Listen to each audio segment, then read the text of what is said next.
Chapter 890. How beautiful! Gala raised his eyes and stared at the surging iron light. He smiled and said, "Is that his army?" As expected of the young arbiter of fate. No, it should be the great arbiter of fate, right? Although it's a little strange. Celestial genealogy's opponents should not be underestimated. Do you want to continue probing? Hercules finally finished sharpening his long sword. He held his chin and waited in boredom. No, there's no need. Gala shook his head regretfully. Although I hope the banquet can last longer, the organizers can't wait any longer. There aren't that many resources to squander. After saying that, he looked meaningfully at the bone tower behind him in the distance. The bone tower stood in the darkness without any response. Only an indifferent gaze overlooking the battlefield, waiting for the chess pieces to move on their own, win victory, or usher in defeat. Convey my orders. On the golden chariot, Gala slowly stood up and grinned, revealing the sharp outline of his teeth. Don't leave any reserves. According to the plan, put all forces on the battlefield.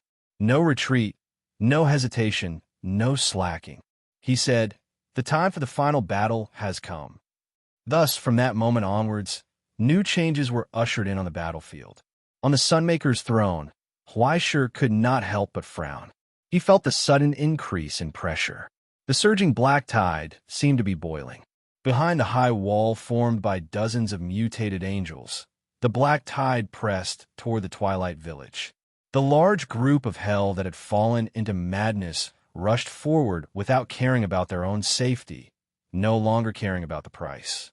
The operation of the Twilight Village suddenly became tense. It felt an unprecedented pressure.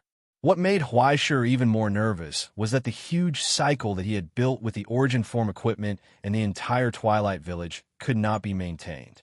Although to others, it was only a momentary delay, to the great arbiter of fate, it was undoubtedly the most fatal.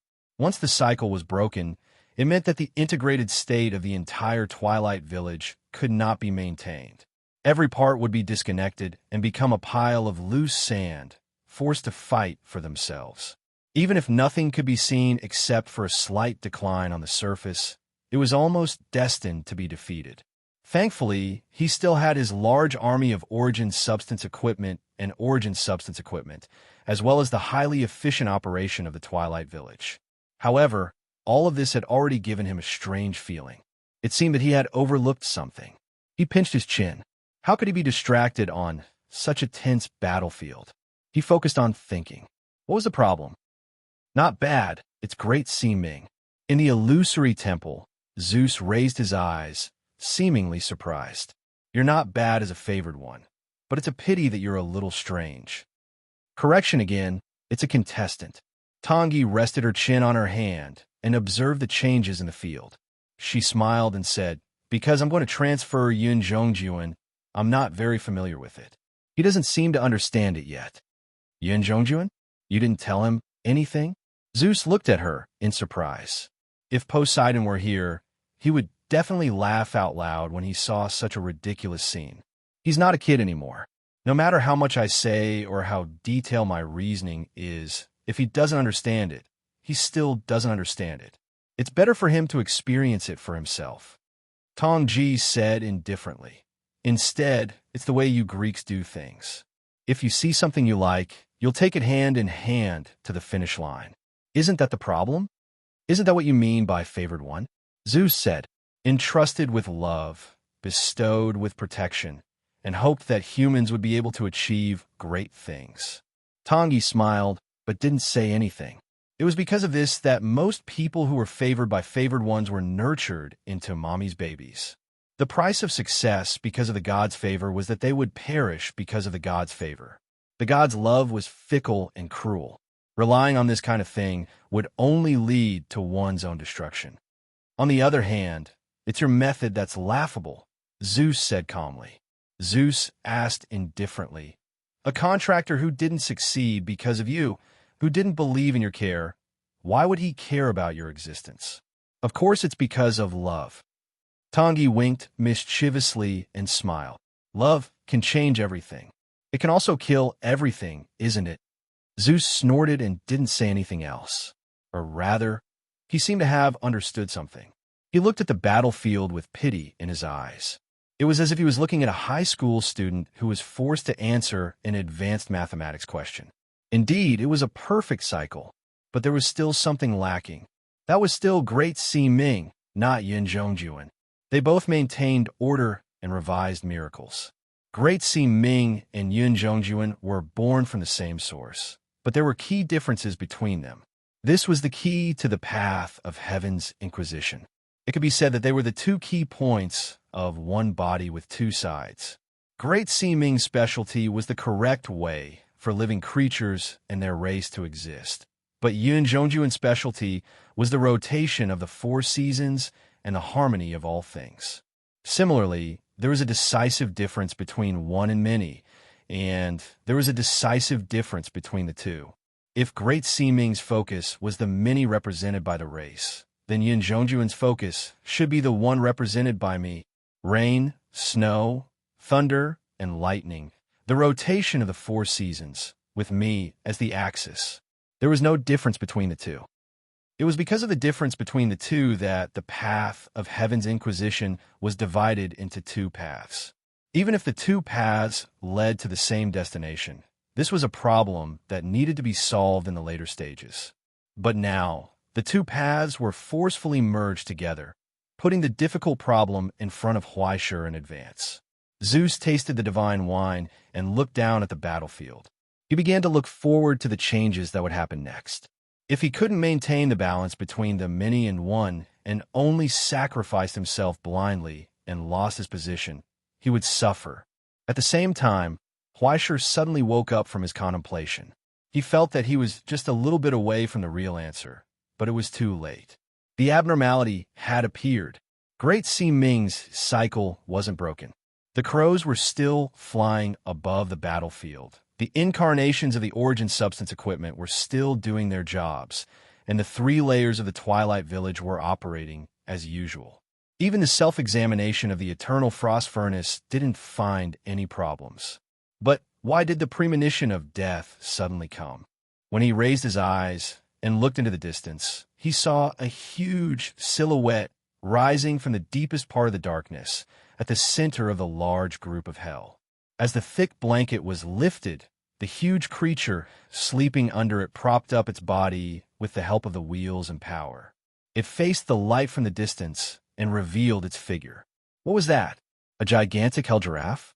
Huaishur subconsciously rubbed his eyes, unable to understand.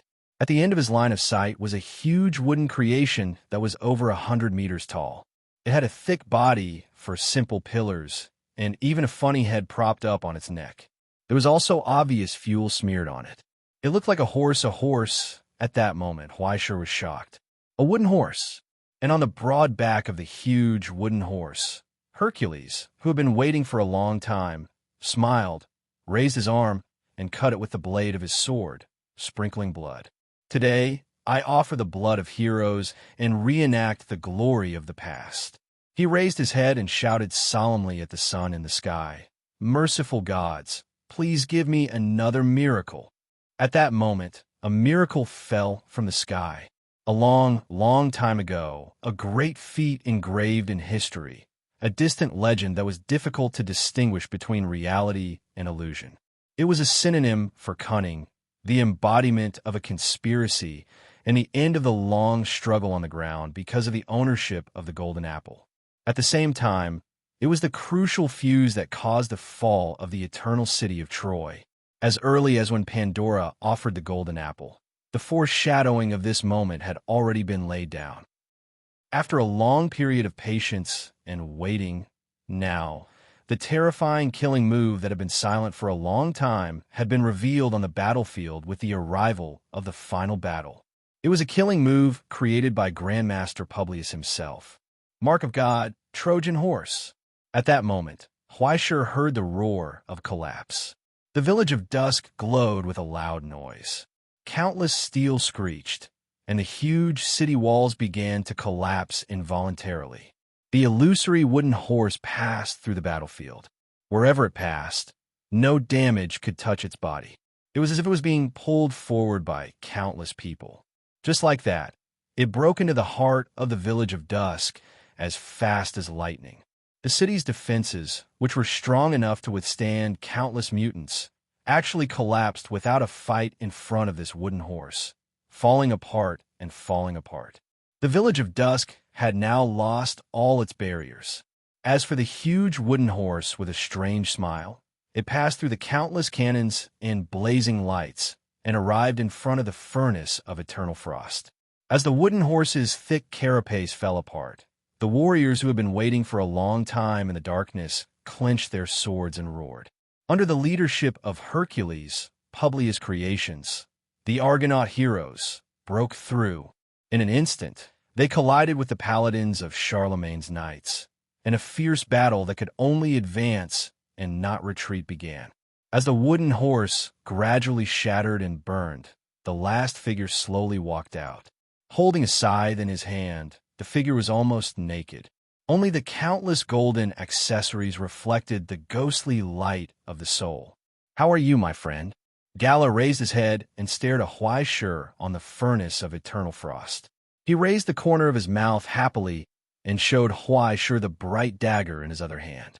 The gorgeous dagger, which looked like it was made of crystal, was engraved with countless runes and shrouded in layers of arrays. In the shimmering facets of the crystal, countless phantoms from hell appeared. It was as if the essence of hell itself had been materialized. He was holding it in his hand. "I like this thing so much." Gala laughed, raised the dagger, and stabbed it into his chest with a backhand. Then, a terrifying dark shadow gushed out of his body like a torrent, covering the sky and the sun, turning into a terrifying situation like a volcanic eruption. At this moment, as Gala moved forward, the entire furnace of eternal frost began to shake. Behind Gala, a solemn and cold phantom slowly appeared. He was riding a strange beast that looked like a giant dragon, holding a poisonous spear in his hand. The three heads were the middle-aged face of an emperor, the head of a bull full of cracks, and the head of an evil and cold skeleton of sheep. Hell's sequence, supreme, 4 pillars Asmodeus was here to show himself. "Come, come, my friend." Gala held the scythe tightly and felt the infinite power coming from his body. He laughed and spread his wings, whistling toward the throne of Sunmaker. "Our banquet has just begun." Chapter 891. A hurricane swept through in an instant, accompanied by a shrill sound that made countless ears bleed. It was as if some steel behemoths had collided in an instant, bringing about a turbulence that engulfed the entire Dusk village. Countless steel floorboards warped and vibrated, emitting a resonance that was hard to be heard by the human ear. The fine sound overlapped and turned into a tide, shrinking toward the tower in the center. 3 times, everything condensed in the snap of a finger. Triple drummer, thunderbolt. It was no longer a power that the body could bear. It was almost equivalent to the power of the entire Dusk village being output in an instant, colliding with Gala's power, exuding a terrifying destructive power. With just one blow, the opponent that was charging at him was sent flying in an instant. It was like a great hit in a baseball field. Even Gala, who had transformed into the upper 4 pillars, could not resist it. He was sent flying like a meteor. He was severely injured and almost flew out of the entire Helios, disappearing into the empty universe. Mastery, symphony. Huaishur's hand that was holding the hateful water split open. Blood could not flow out before it quickly healed. He could only feel that the lingering sound still remained in his body, vibrating endlessly. The blow just now had perfectly mobilized the power of the entire Dusk village, relying on the support of the furnace of eternal frost and even its bearing capacity. It was as if a small part of Helios had suddenly jumped into the air, using its terrifying mass to step on Gala's face. Huaishur was only affected by a little bit of the aftershock. Even so, he was about to explode from the immense power. His soul and the stigmata also cracked under the blow. His fingers twitched, almost unable to hold his weapon. The instant judgment made Huaishur grit his teeth and make such a choice. The situation had deteriorated to the extreme. Under the invasion of the Trojan horse, the defense of the Dust Village had completely collapsed. After losing the advantage of being on the defensive side, they had to face an enemy that was dozens of times their own. Not to mention that the Argo Legion created by Publius had already reached the furnace of eternal frost. Plus, there was a crown wearer who had fused with the infernal sequence, the supreme 4 pillars. The only thing he could do now was to eliminate the biggest threat in front of him as quickly as possible. He only hoped that this blow could injure his opponent and cause effective damage. But very quickly, his heart sank to the bottom of the valley. For Gala, unharmed, rose from the shadows again and grinned at him. The infernal sequence. The first 4 pillars was the alchemist's excavation of the power of hell and the utilization of the essence of calamity. It could be said that it was the embodiment of the essence of hell.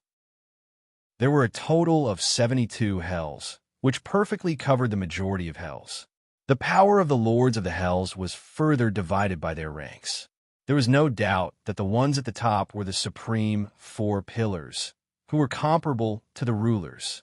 After fusing with the authoritative relic of the supreme 4 pillars Asmodeus, Gala had been forcibly raised to the boundary of a ruler, although this power was innately insufficient, causing it to shrink greatly compared to a true ruler. But Asmodeus' authority was the real deal. The demon king, who was known as Lust and the leader of the evil spirits, did not control hypocritical love. Instead, it was a temptation that could make all souls fall into the abyss and freeze. There were countless ways to toy with souls and use origin substances. Souls were the most important currency to him. If there were no souls for him to use, then this authority was no different from a decoration. But as long as there were souls in his hands, Asmodeus could display the power comparable to the Creator. Coincidentally, Gala had plenty of souls. On his body, there were countless golden ornaments, imprisoning the souls of all his opponents for a long time. All the losers he defeated were bound by the golden ornaments day and night, suffering torment. Even Gala himself did not know how many there were in his collection.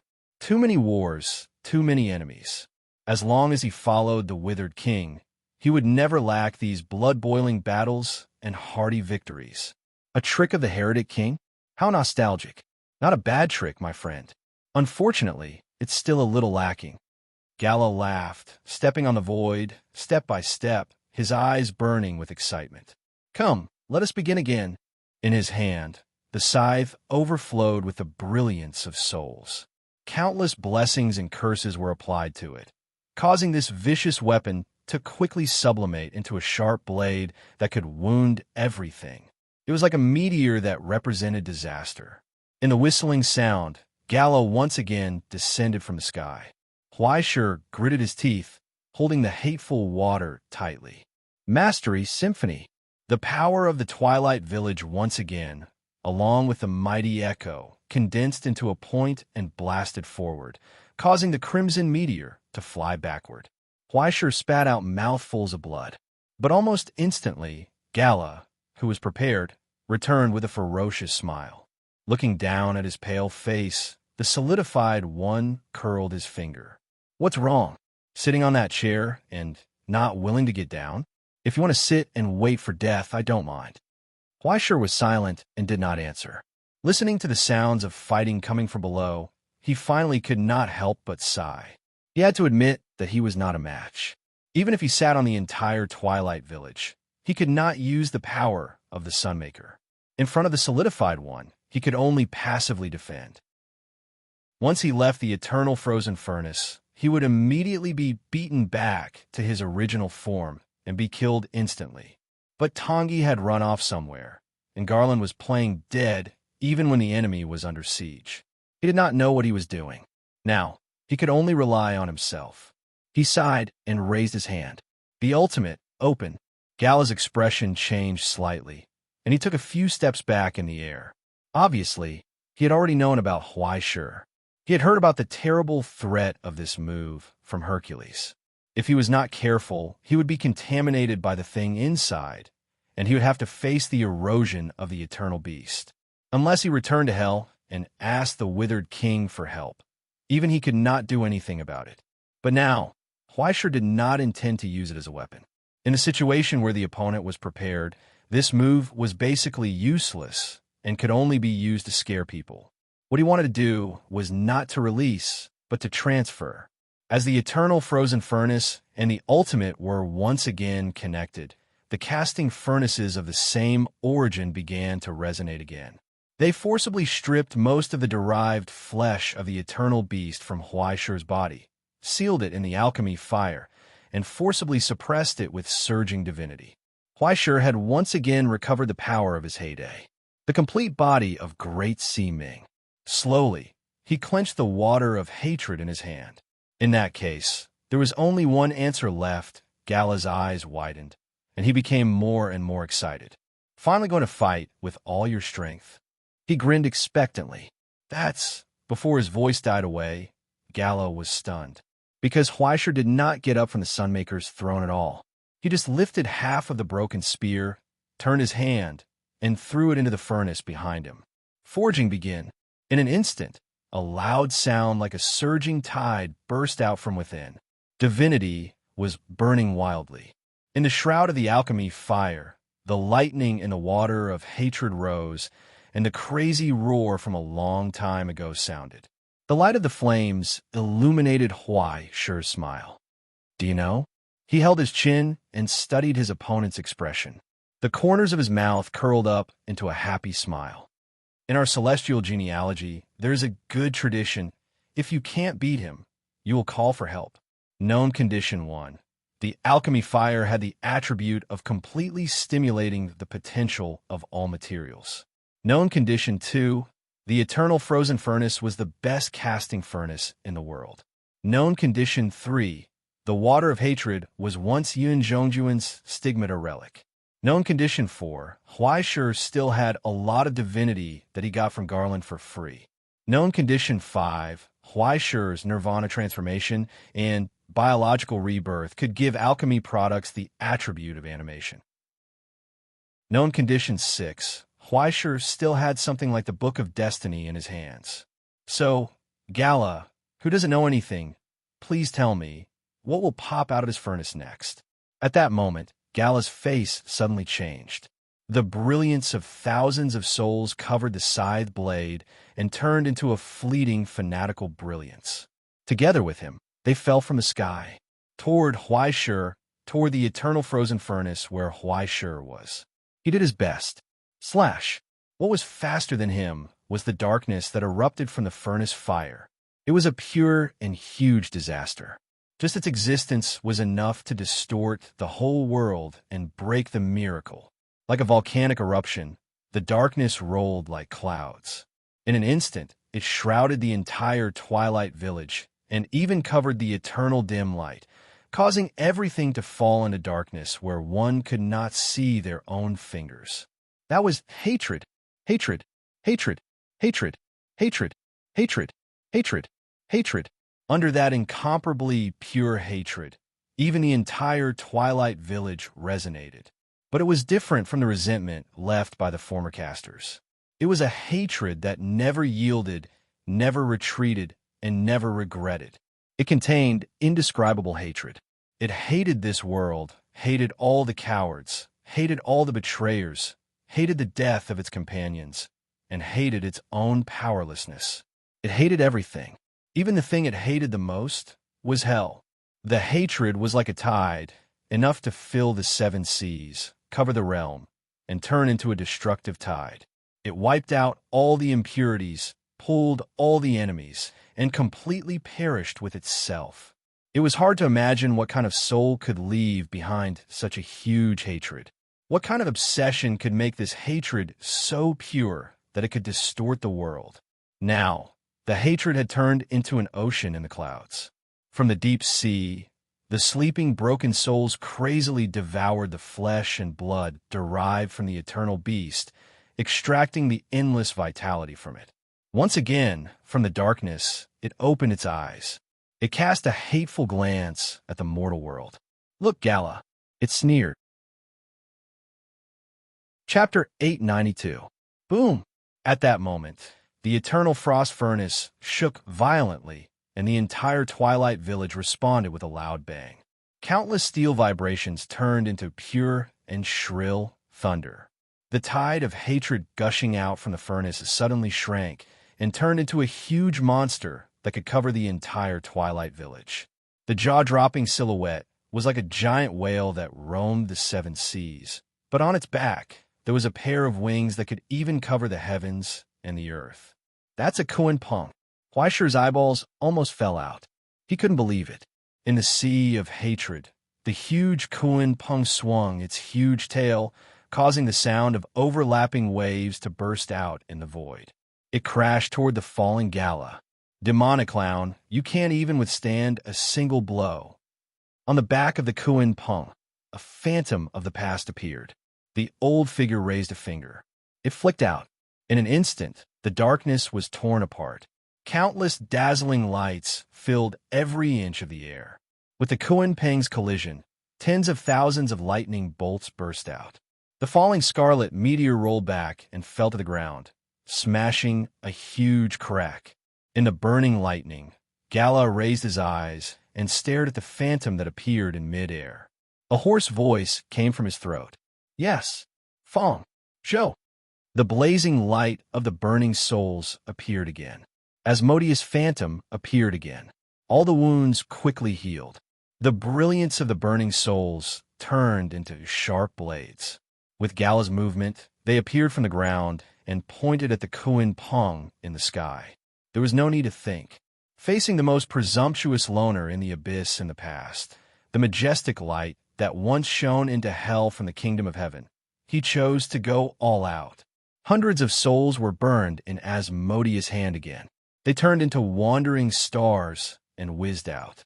On the back of the Kuan Pong, the phantom of the past only glanced at him with contempt. Once again, he raised a finger. He pointed at the sky that was overflowing with the sea of hatred.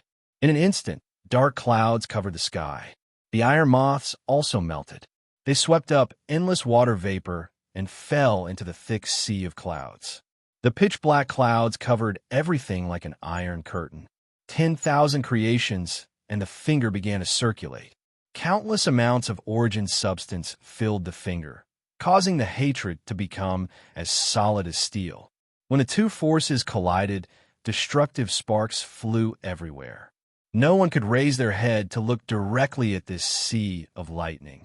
At this moment, in the sky above the Kuan Pong, the lightning in the dark clouds was moving, outlining the image of a cold and lofty city.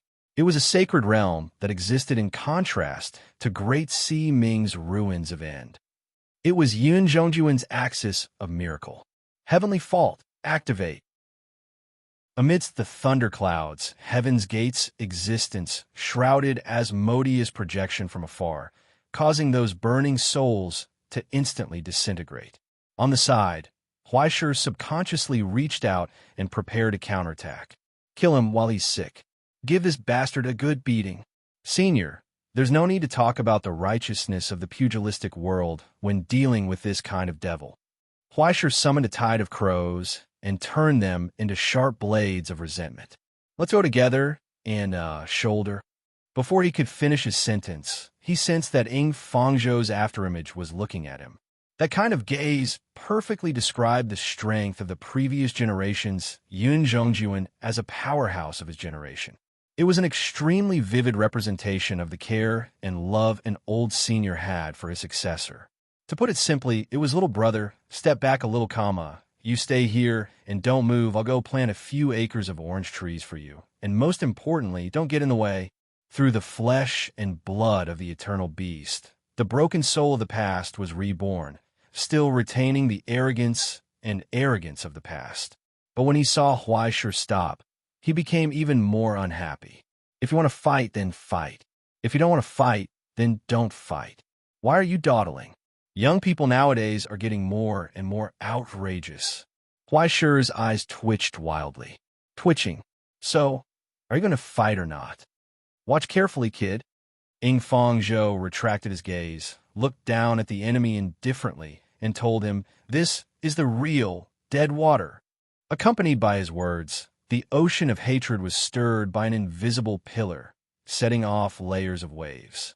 Accompanied by the rolling of the clouds like angry waves, a huge vortex appeared. Then, in the burst of lightning, countless dazzling and glaring lightning burst out from it. They converged with each other, converging into a sharp and mournful edge, piercing toward the ground. Spring, summer, autumn, and winter rotated here. The four seasons changed in a snap of the fingers, as if a long time had gathered on it, turning into an iron edge. The rolling Yangtze River flows east. The waves wash away the heroes. Now, the water of the Yangtze River comes from the sky. The real dead water spear fell from the sky amidst the thunderbolts. The brilliance of countless burning souls was instantly pierced through by the sharp blade comparable to time. Then, after tearing apart Asmodeus's projection, it pierced through Gala's body. It nailed him to the chaotic battlefield. Then, the killing move from Yun Zhongjuan fell from the sky. When Ing Fong Zhou raised his finger, endless amounts of water vapor gathered and turned into frost, sealing the area within 10,000 miles in ice. Then the world of extreme cold disintegrated in the boiling. After the torrent of hot air rolled up to the sky, the rapidly condensing water turned into a rainstorm, falling from the sky together with the thunderbolts. Extreme cold, high temperature, thunderbolts, exhaustion. In an instant, surrounded by the blade of dead water, a hellish ravage descended. Countless hellish creatures tried to break free, but the thunder and lightning that followed like a shadow lashed down from the ocean of hatred, leaving charred corpses and wreckage all over the ground. In an instant, except for the Greek heroes who were protected by the blessings of the gods, the rest of the mutants and hellish creatures were all turned into ashes. As early as the moment the prison of Thunder Spear fell from the sky, extinction was already destined. Huaishir was stunned. Unbelievable. They were both on the road of heaven's inquisition. Why was there such a big difference? Why was the senior's AoE like eating and drinking water, and it was a large-scale attack? He was actually suppressing Asmodeus. It was as if he was trampled under his feet. Wasn't this a bit too much? At this moment, Huaishir expressed pity for the enemy from the bottom of his heart.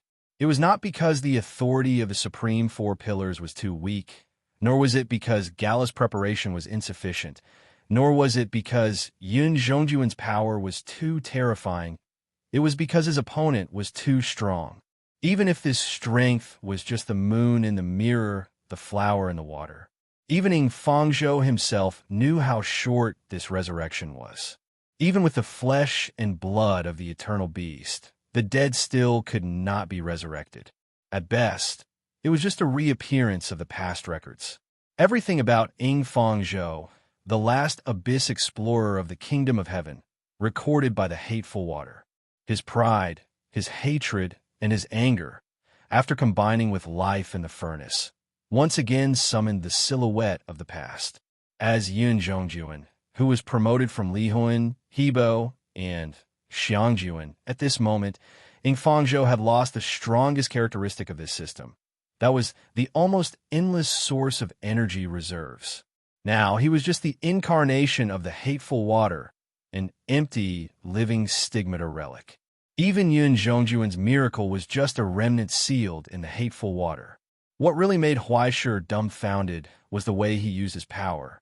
The moment he appeared, he actually bypassed Huaishir's control and forcibly took over the operation of the Twilight Village, as well as his large group. It was as if a grumpy old senior who was smoking and watching a show finally couldn't stand it anymore. He suddenly jumped down, grabbed the mouse and keyboard, and then smoothly typed out a gorgeous operation and an SSS rating that Huaishir could not imagine. Sword fighting, defense, taunting, attacking, switching weapons, and mid-air combos. Every action was so smooth and concise that it moved people to the point of tears. Look carefully, kid, this is how you fight. That was a completely different method from Great Sea Ming. In an instant, all the large groups were reorganized, and the connection between each other and the flow of divinity was adjusted again. In the end, the entire huge cycle was reconstructed around Yun Zhongjuan in the blink of an eye. It was as if he had turned into the axis of heaven and earth, and everything flowed under his control. He exquisitely extracted every strand of power, gathered it in the clouds, gathered it with thunder, and operated it. Finally, he integrated all the large groups and the output of all the power of the entire Twilight Village. It was even more powerful than that. In a daze, the corner of Huai Shi's eyes twitched again. Why was this scene so familiar? It felt like he was taking a failing paper to a cram school and making up for it on the spot.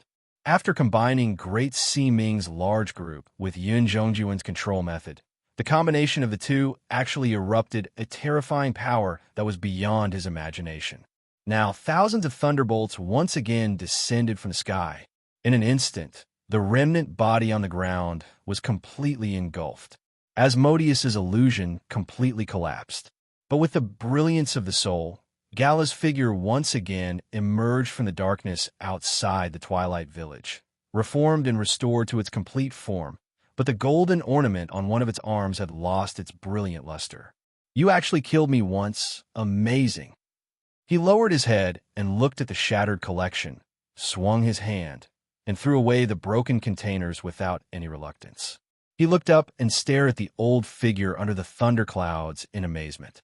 He did not hide his admiration. "Yingfang Zhou, you are indeed a great enemy of my king. Even after death, you still have such amazing destructive power." Gala nodded slowly. "I have to admit, even with the support of the Supreme Four Pillars, this present carrier is far from your match." "Nonsense! Stop talking." Yingfang Zhou coldly raised his finger, and the spear of dead water, wrapped in thunder and lightning, pierced through the air again and instantly destroyed the mirror image. But another mirror image regenerated from the air in an instant. "So impatient, huh? Very good, very good. Your death is indeed the collection of my lord." Gala laughed heartily. "If I'm not wrong, your power now should come from that strange hell device, right?" At this moment, the eyes of the solidified one burned with a crimson light from hell. "If that's the case, even that thing, destroy it together." With his words under his feet, countless cannon fodder died on the spot, one by one. Only the broken souls and sore substances continuously rose into the sky, gathered in his hand, and turned into a vast scene of dark stars. Extracting the power of the army under his command, Asmodeus's authority descended and recreated the terrifying existence of the abyss. At this moment, countless skeletons wriggled and piled on top of each other, turning into a strange and ferocious giant statue. Thousands of arms held the offered souls tightly, and a distorted face suddenly raised, and 3 hollow eyes opened, staring at Yingfang Zhou's figure. It opened its mouth. It spewed out a black and purple brilliance that covered the sky and earth. The curse from the ruler of the Sumerian underworld, Iliger, was enough to destroy all life. Chapter 893. After breaking away from Yun Zhongjuan's suppression, Gala immediately mobilized the authority of Asmodeus. After combining countless souls, it briefly recreated a reflection of the great god of the underworld, Iliger. Even though it was fleeting, this torrent was no different from the mighty power of the gods. As long as there were enough souls, there was no disaster in this world that Asmodeus could not control. Although this unpredictable authority was not compatible with Gala, the instinct of a warrior was enough to let him exert the destructive power of Asmodeus to the fullest. Now, the great destruction that was almost engraved by the gods had arrived here. Overwhelming black and purple light spewed out from the cracked mouth of the reflection, instantly turning everything in front of it into dust. The vast and mighty flow brought down the punishment from the underworld. On the Kuanpong, Yingfang Zhou finally raised his eyes. His 5 fingers clenched. In an instant, the sea of hatred rolled over, and the flowing water spear formed by intertwined thunderbolts fell from the sky. 1, 2, 3, for like a giant pillar falling from the sky, it shrouded the front of the Twilight Village and turned into a blazing dike. The thunderbolts and the light of curse collided with each other, and violent turbulence was transmitted to the entire Twilight Village, causing Huaishur, who was in the center, to feel an illusory pain. He felt a large amount of source substance being swallowed by Yun Zhongjuan's celestial palace and transformed into thunderbolts. But then, below the furnace of eternal frost, in the chaotic battlefield, there was a shrill sound of something breaking through the air. Hercules, the legendary hero who inherited the divine blood, roared and killed the paladin in front of him. Ignoring the surrounding knights who were besieging him, he stood still in a pool of blood, took off the longbow on his back, and aimed at the Kunpeng in the clouds. He was sharp enough to seize this fleeting opportunity. The arrow, personally forged by the Grand Master, transformed into cold moonlight on the bowstring. The blessing from a moon goddess, Serene, descended here, turning into an arrow of moonlight that would cause all enemies to lose their minds and fall into madness. It flew silently into the sky.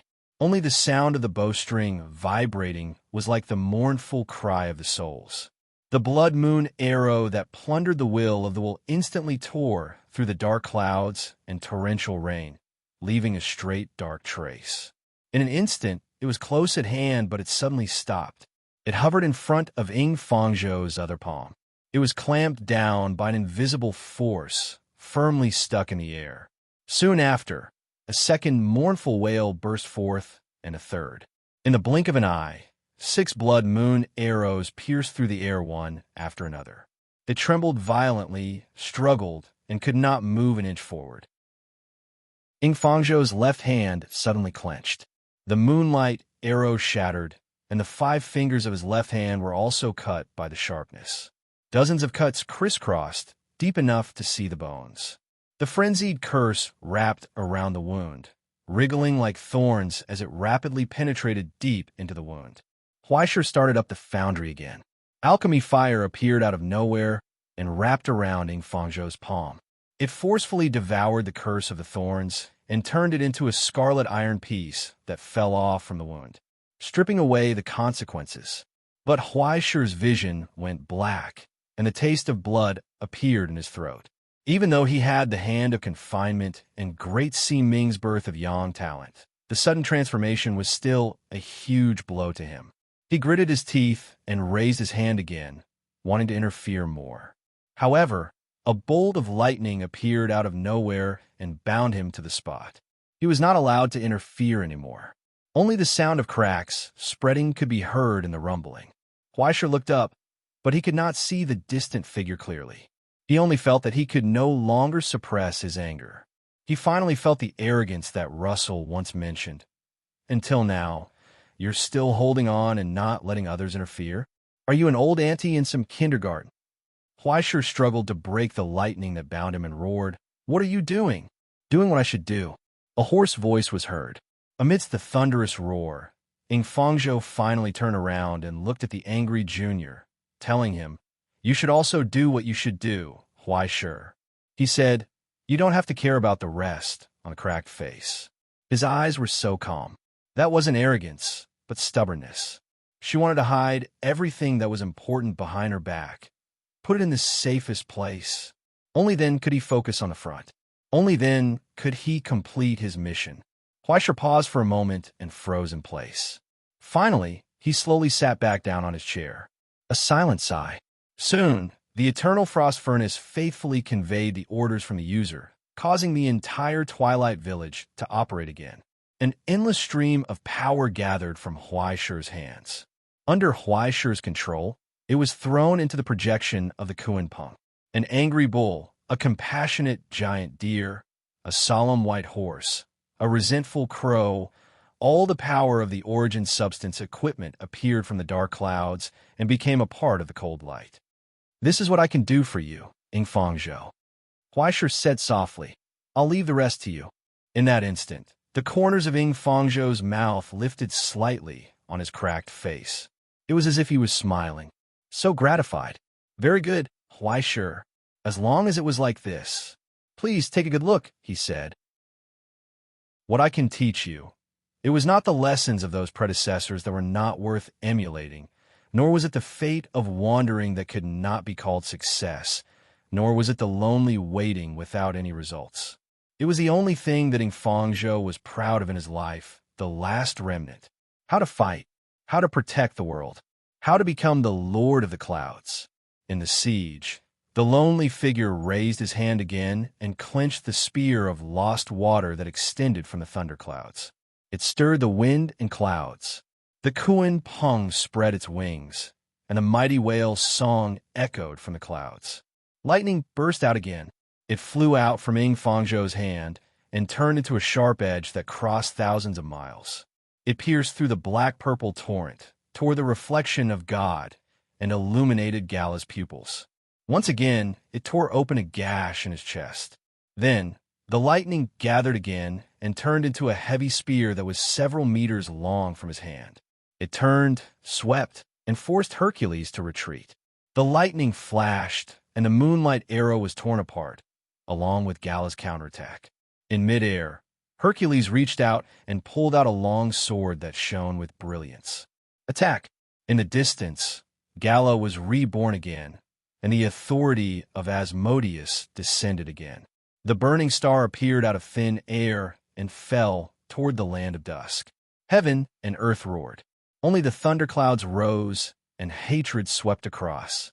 Under the siege of the supreme four pillars and the legendary heroes, the former lord of the clouds once again showed the power that once guarded the abyss and defended the realm. In the illusory temple, Zeus put down his wine glass in admiration. He stared intently. Is there such a hero in the current era? Such a pure soul is really admirable. It is the era of humans that such a soul will exist. Zeus. Tangi held her chin and whispered softly. He does not expect the approval of the weak, nor does he rely on the grace of the stronger. This is an arrogant soul that can never be cultivated by relying on the care and protection of God. Zeus shook his head. It's hard to imagine that such a proud person would die for others. Of course, his soul belongs to himself.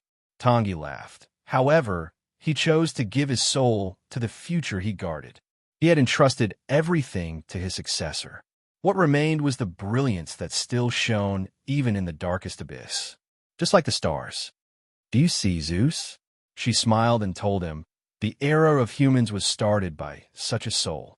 The era of God has not ended yet, Tangi. Zeus raised his eyes. It's still too early to say this at that moment, accompanied by his words. On the ground, light shone again. It came from the depths of the land of dusk. At this moment, above the thunderclouds, in the dark universe sky, countless distant stars suddenly burst out with dazzling brilliance. A rainbow slowly rose from the ground. It came from the Tower of Garant. In the furnace of blood fever, the Grand Master, who had been silent for a long time, raised his eyes and looked at the giant hand that was holding the sun will tightly and pulling the earth. It's time to make a break, my friend. Complicated Celtic runes appeared beneath his feet and gathered, surrounding and protecting the rotting rope in his hand. It continuously extracted origin, substance, and divinity and poured them into the rope. Around the array, dozens of ancient relics from the Celtic lineage, those vessels that represented the great miracles of the past, shattered one after another. Only the crystals made by God flew up like dust, gathered, and merged into the chain in Garen's hand. This caused the rainbow that rose from the ground to extend endlessly into the universe. It pulled the light of the stars and quickly approached this huge disc-shaped world. In the end, it turned into a dazzling river of stars, flowing mightily. The long ceremony finally came to an end. At this moment, when Garland slowly raised his hand, the ancient rope in his hand merged with the rainbow and extended upwards endlessly. The void of the rainbow intertwined with the flowing Milky Way, forming a vast and majestic scene. It was as if a human's hand had replaced the power of God, guiding the movement of the stars. It caused the miracles of the past to reappear here. In the circle of the rainbow and the galaxy, a light that could not be ignored jumped out from the void, continuously extracting the light of the stars and burning fiercely. In the blink of an eye, the entire world darkened under its shadow. In this world, other than the sun that represented God, there was only this bit of light that existed for a long time. However, this light did not illuminate everything. Instead, it restrained all the power. Only needle-like rays of light jumped out from its outline, causing the rainbow and the void of the galaxy to tremble. Garen's secret ritual, the dozens of relics of the stigmata that he brought from the present realm, and all the miracles that the Grand Master could create, even all the summoned creatures of Charlemagne's knights were offered as sacrifices. All the destruction, all the power, were contained in this small point. This was Garen's counterattack. In the distant past, one of the prototypes of the oldest weapons of mankind, the power of destruction that was forged by the new generation of Celtic kings, gathered all the power of the Danu gods. It had once killed the previous ruler of the deep sea, the lord of the evil eye, Balor, and created a new era of weapons. Its name was Divine Mark, Luger's Chain. Sensing the killing intent directed at Puberus, Hercules' expression suddenly changed. He ignored Ingfangzhou, who was besieged, and urged the flying boots from Hermes to return to the giant Tower of Light. Unfortunately, it was too late. The moment the light appeared, the rope formed by the rainbow and the galaxy quickly shrank and pulled, as if it was held tightly by an invisible hand, and began to swing. A huge gravitational force pulled the light spot that no matter could get close to, circling in the desolate universe, accumulating a huge amount of power. Even the rope of stars could not bear such a heavy object, and cracks kept appearing on it. In the end, when the gravitational force formed by the rainbow and the galaxy was completely broken, they turned into dazzling rays of light and scattered in all directions. The ball of light, which scholars called ultra-dense matter, finally swept across the air in an insignificant arc and flew out of the collapsing gravitational rope. At that moment, a premonition of death emerged in Huaishi's heart. Even if this was just a brush with death, it flew straight into the distance. Chapter 894. It was as if a genuine condensation of death was flying over his head. Wherever it passed, an endless gravitational force ravaged everything. Cracks appeared on the steel ground, and the disc-shaped sun chariot also started to tilt and bend. Even though it was over 1,000 meters away, it was still unable to withstand this rolling, formless pearl.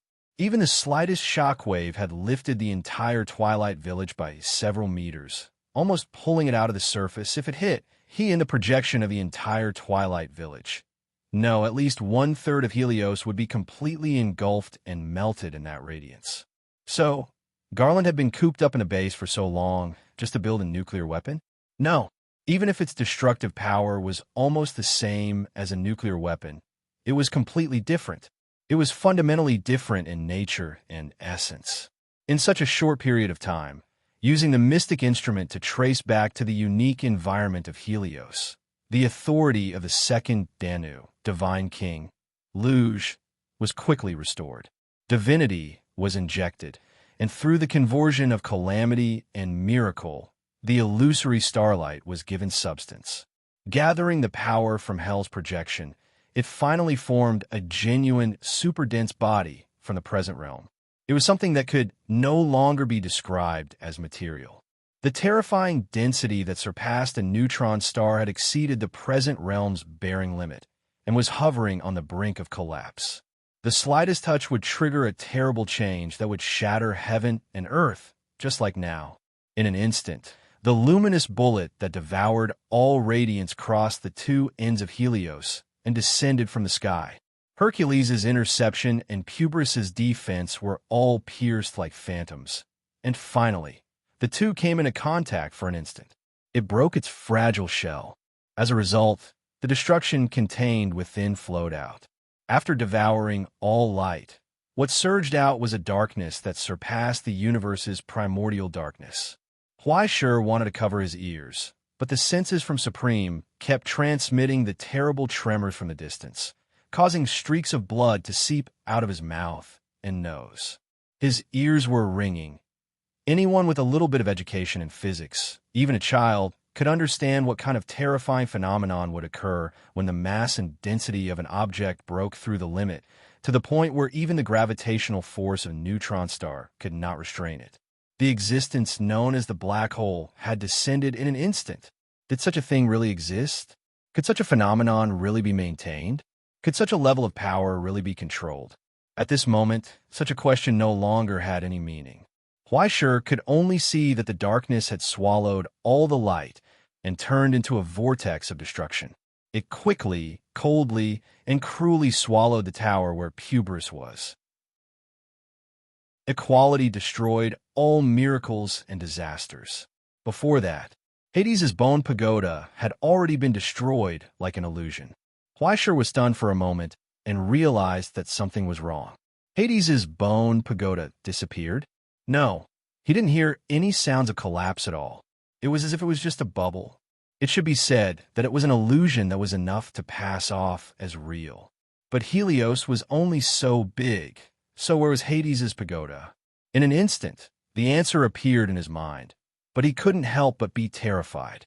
Ignoring the burning of the cosmic rays in his eyes, he looked straight at the location of the black hole.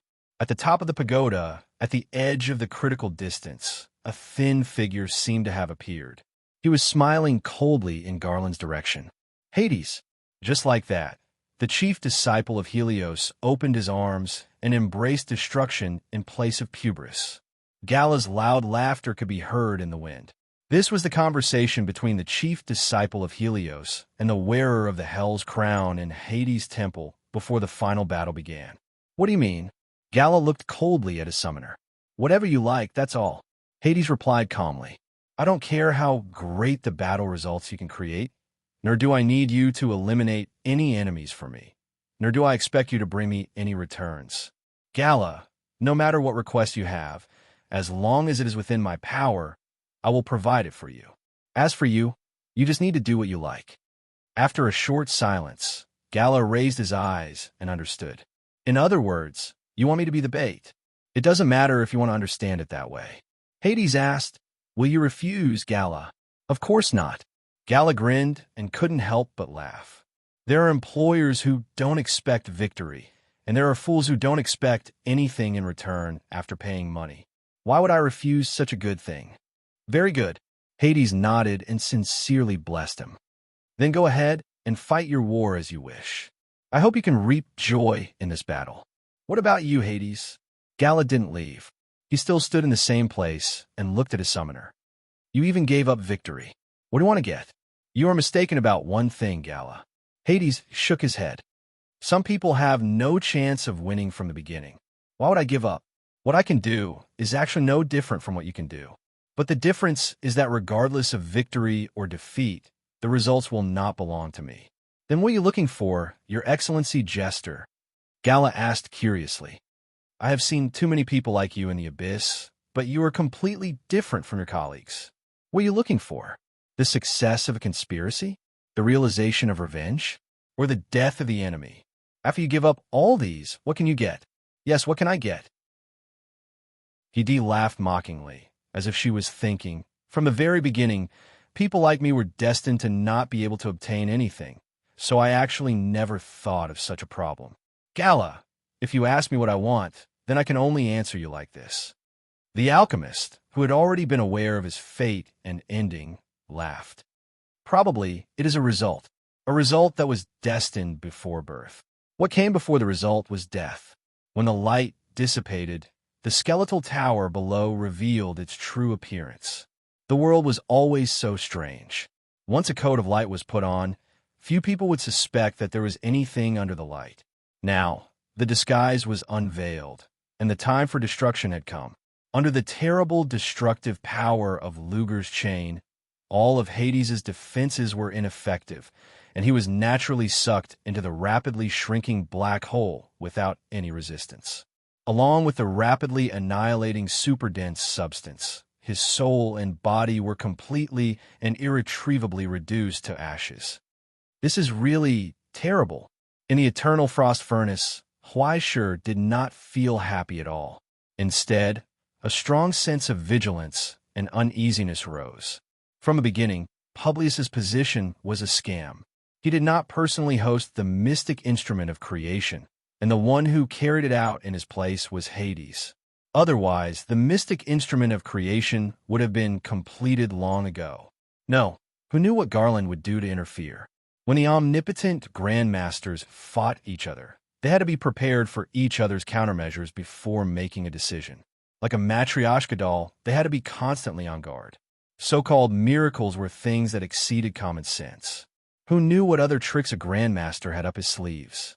Publius's weakness was that he had to be exposed to the sun to maintain the operation of the mystic instrument. But if someone was willing to make the sacrifice, everything would naturally be different. But if Hades disguised himself as Publius and attracted Garland's attack in his place, then where did Publius go? Fleischer ignored the burning pain in his eyeballs and widened his eyes to look into the distance. But all he could see was a shattered land riddled with holes. It was a scene of desolation. Deep fissures had appeared on the ground, leaving behind tragic traces that had almost chiseled through Helios. The Tower of Light had long since disappeared. But why were there still shadows left on the spot? A chill crept up the back of Fleischer's head. The moment the Tower of Light disappeared, the shattered shadow of the tower on the ground that was full of fissures actually dared to bulge, as if it had substance. It pulled countless shadows, gathered and weaved, and grew rapidly. On top of the pure black, lightless tower, surrounded by countless complex arrays, the alchemist named Publius raised his eyes and looked in this direction indifferently. He raised his palm and pointed at the final calamity, the village of dusk. At the top of the shadow tower, the sun that had already descended to the mortal world released rays as bright and scorching as the real sun. That was a temperature that could only be named after a star. Even though there was still a long way to go before he reached the position of a god, the current Publius was undoubtedly the closest person in the world to becoming a god. At this moment, above Helios, the illusory sun had broken free from the control of the three great seals. It was no longer the outflow of the spirit essence pillar, but had become a genuine amalgamation of heat energy. As the sun, it had to release light. Now, a terrifying stream of light that was enough to burn away life, melt steel, and evaporate dust had arrived. More than half of Helios was burned red by the pure heat. Wherever the hot stream passed, the cracked ground melted again and quickly evaporated, forming deep fissures. At the speed of light, the heat rushed toward Garland. Garland gripped his cane tightly, and a huge array appeared. He used all his strength to prop up a temporary barrier in front of the village of dusk. But an endless stream of high temperature still leaked out from behind the barrier, burning more than half of the city red. After exhausting all his means and releasing Luger's chain, Garland still maintained the ability to protect himself and even kept the means to counterattack. But the moment he made a response, a sharp blade appeared in front of his chest. The curse from the dead had finally arrived. Hades! Garland was stunned on the spot. After a long time, he coughed and spat out boiling blood. Behind him, a fleeting afterimage slowly appeared. He raised his head. A face that was so familiar to him was revealed. This was the last counterattack he made against the unreachable Grandmaster as the former chief of Helios. The jester of the abyss blessed by the Pied Piper. With his own death as the price, he offered everything to the abyss as a sacrifice. Just like that, Kieran broke through Garland's defense and delivered the final gift to him when Garland was most distracted. Now, the packaging of the gift box was torn open. Hades walked out of it again. It was intact. However, it was completely different from the past. Behind him, countless phantoms appeared, including the former chief, all the alchemists who had died on Helios, and naturally himself. In an instant, Garland understood. You've actually transformed yourself into a pseudo-soul soul. Yes, artificially made defective alchemist transformed him into an artificial soul and finally resurrected him in the form of an artificial human. Isn't it appropriate? The copy named Hades raised his head and smiled. After many years, he finally saw this old friend who had been with him for many years and solemnly greeted him. Long time no see. He said, my brother. Chapter 895. Nothing could stop an alchemist's thirst for knowledge. Just like how human ambition could never be contained, it was no different from hope, ideals, and thirst. Regardless of whether it was called a good name or an evil name, there was no difference in their nature. If the living had original sin, then this sin would always accompany their life from the moment they opened their eyes. For the alchemists of Helios, the existence of this sin was even more important. A soul that had lost its thirst for knowledge had no value in existence, and there was no point in keeping the results that were satisfied with the current situation. What kind of alchemist was an alchemist that no longer desired more? For the sake of this thirst for knowledge that extended towards hell, they had paid many sacrifices, including their own souls and lives. Still, they did not know what was good for them, and were unwilling to stop. In order to grasp the power of the gods, they needed to obtain a corresponding talent. If they did not have the talent, then they would rely on those who did. If they could not obtain the talent, then they would create the talent themselves. This was the origin of everything that was destined to happen now. In order to create an alchemist that could take that step, they had paid a long time and an endless price. They had collected all the technology that could be used, and they had broken through all the problems that stood in their way. It was not only the study of origin substances, souls, and creation in alchemy, even the study of genetics, biology, eugenics, and so on. All the technology that could be used had to be obtained. All the forces that could be of help had to be put into the cauldron. They had to endure the tempering, explore the unknown, and overcome difficulties. In the end, they had come up with the existence of a man-made grandmaster. When everyone was on the verge of despair, it had arrived like salvation. All the costs had been worth it. All the sacrifices were about to be repaid.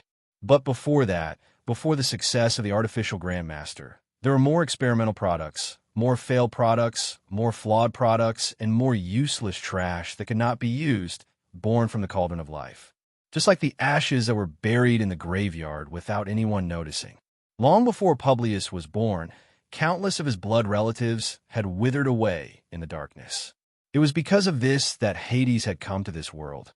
He had been born even earlier than Publius. Unfortunately, after the examination, although Hades had amazing talent, he still couldn't touch the realm of a great grandmaster. A normal person's ability might still have the possibility of improvement, but unfortunately, before he was born, Hades' upper limit was already set. He could only seal it up, and when it was tested in the future, he would exist as a defective product in the control group. From the day he could understand words, he knew the truth of his birth. However, Hades had never felt any resentment towards this. Not everyone was born with a complete body. In the present realm, there are also babies who were born without limbs or were blind and deaf, weren't there? It was just a slight misfortune. There were some obstacles, but they could still be overcome. He accepted his fate, his future, and everything else, even if they were never perfect and, like him, were born incomplete. Now, he was finally standing in front of a martial grandmaster. He had become his enemy. Amazing Hades! Garland opened his mouth and spat out hot blood. I regarded him as an opponent, but I neglected you. The gap in talent has long made up for all this. It's only natural. Hades calmly pulled out his dagger. You shouldn't care about a small character like me, a clown like a jester. Garland staggered and fell to the ground, but before he hit the ground, Hades raised his hand, and an invisible force pulled him, causing him to float in the air. Behind Hades, the vague, simulated souls quickly shrank and turned into chains, pulling Garland's limbs and shackling him by force. Then, the seal formed by the souls of the alchemists began to spread. A dark array emerged from Garland's body and multiplied, sealing the inside and outside like a cage. This was a living seal. Unlike those rigid shackles, only the alchemist's own will could completely cut off Garland's connection with the outside world at all times. They didn't even allow him to die. As the wounds closed, only drops of residual blood fell to the ground. Don't worry, brother, I won't kill you, Hades said coldly. As long as I keep you here, it's enough. Although it was somewhat soft-hearted, in fact, this was the safest and most rational way to do things. If the enemy was a martial grandmaster, he couldn't underestimate him at any time.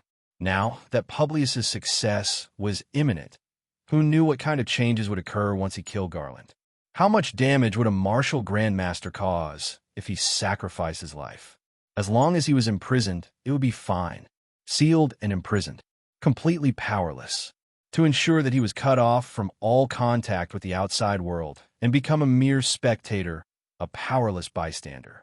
Garland turned his head with difficulty, looked at the array around him, and couldn't help but shake his head. Who did you learn this from? Isn't it very similar to what you did to Publius back then? Hades told him, this inspiration was given to me by you. It's much easier to deal with a martial grandmaster alive than dead. I just hope that he can think it through, that's all. Think clearly about who he really is and what he really wants to do. Garland laughed hoarsely. I didn't expect that the prison on the moon wouldn't be able to contain him. When I saw him for the last time, I already knew that he had escaped, using a method that I never thought of. This is his fate, isn't it? This isn't his fate, Hades. Shouldn't you be clear about it? Garland retorted coldly. His obsession is stronger than I thought. But where did your obsession come from? In order to create a god, you didn't hesitate to create hell. When did you fall to such a level? Hades thought for a moment and shrugged. People change, don't they? Yes, but did you really change for yourself? Garland raised his eyes and stared at his face, his former friend and blood relative. The Hades in my memory should be a person who, after understanding his own imperfections, wants others to be happy. When did you become like this, Hades? After understanding the limitations of your own abilities? Or after listening to the bewitchment of the piper? After becoming the chief alchemist? After inheriting the crazy knowledge and pollution of those alchemists? Is everything you've done really based on your original intentions? Garland asked hoarsely, do you still remember your original appearance, Hades?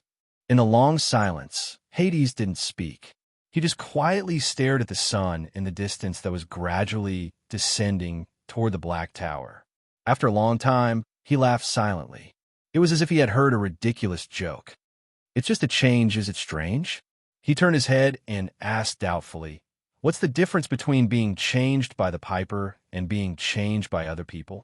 When you said that, didn't you realize that you were also changed by the world of the Astronomical Association? Learned by the Stone Cauldron, by your students, by your friends, by everything you encountered, people will change. It's nothing more than changing for the better or for the worse. The funny thing is that you regard change as a disaster. In this world, isn't the person who wants to maintain himself the most, hates change the most, and hopes that he will never change the most, right in front of you? He raised his hand and pointed at the Black Tower in the distance. It was the Grand Master Publius who laughed loudly and opened his arms, wanting to embrace the sun in the void. Look, if you want to be immortal and not be destroyed by this world, the price is to destroy this world, Hades said. This principle is so simple, it's just that you don't want to understand it. Garland didn't speak, or rather, he didn't want to say anything. For a madman, any kind of advice was useless. By the way, there's one more thing that you might be wrong about. Hades told him seriously, I chose my own depravity, not because of anything else. It wasn't because the piper bewitched me. It was because I took the initiative to find the piper. Why? Garland's pupils froze for a moment. He raised his head in disbelief. He saw Hades' disdainful gaze. Not everyone can be like you and choose to be free without any responsibility. The culprit who destroyed Helios with his own hands raised his head and looked down at the Savior who was trying to save everything. Isn't all of this caused by you? Didn't I ask you at that time? But you don't care what will happen to everything after you leave, do you? You don't care about everyone's sacrifice and expectations of you. You only think about yourself, but what can I do? I just want to replace you and complete my mission. Is it wrong to want to be repaid for all the sacrifices you've made? Garland didn't look at him again. He only felt a sense of absurdity and mockery, but he couldn't laugh at all. He wanted to scold him, but he didn't even have the strength to do so. Compared to me, you're the one who is more strange, Hades asked coldly. Since you've already left, why did you come back? Yes, why did he come back? Back to the cage that he had escaped from, the place that he regarded as hell. Garland raised his head and stared at the dark universe. After a long time, he sighed self-deprecatingly, probably because, I regret it. Regret. But it was too late for regret. Regret. Escape from his own fate. Regret. Push his only friend and his only remaining blood relative to such an ending. Even though they were riding at full speed on the road to destruction, they were willing to endure it. Perhaps there was some hatred. He hated Helios, hated those gods who left behind secrets, and also hated those lunatics who refused to realize their mistakes. What he hated most was himself, who had created all of this for the sake of freedom. When he wanted to take back his original fate and guide everything back on the right track, he was already Garland. He was Grandmaster Garland, no longer Publius, and no longer had anything to do with Helios. When he finally made up his mind, it was too late. Perhaps this was the price he had to pay. Look on the bright side. At least you're back home, aren't you? Hades considerately comforted him. After so many years of wandering, you have finally returned to where you should go. Home. Garland coughed and shook his head. There is only ambition, arrogance, and sin here. Hades, that kind of thing never existed. No, it exists. It has always been here. Hades raised his head and looked at the broken Helios. Looking at the rolling steel ground, as well as the exposed, thick pipes, ancient equipment, huge facilities, countless workshops, and even more secrets, Zhang Xian felt a chill run down his spine. Look, this is our home, he said. Unfortunately, it is not a warm place, and there is no such extravagant thing as love. At best, it is just an assembly line. We are tools, parts, gears that are destined to be all fate since we were born. We did everything we could to complete our mission, and in the end, we were damaged and abandoned. Now, it is finally time to produce. Hades turned around and smiled. Just like many years ago, he greeted him gently. Welcome home, brother. Chapter 896.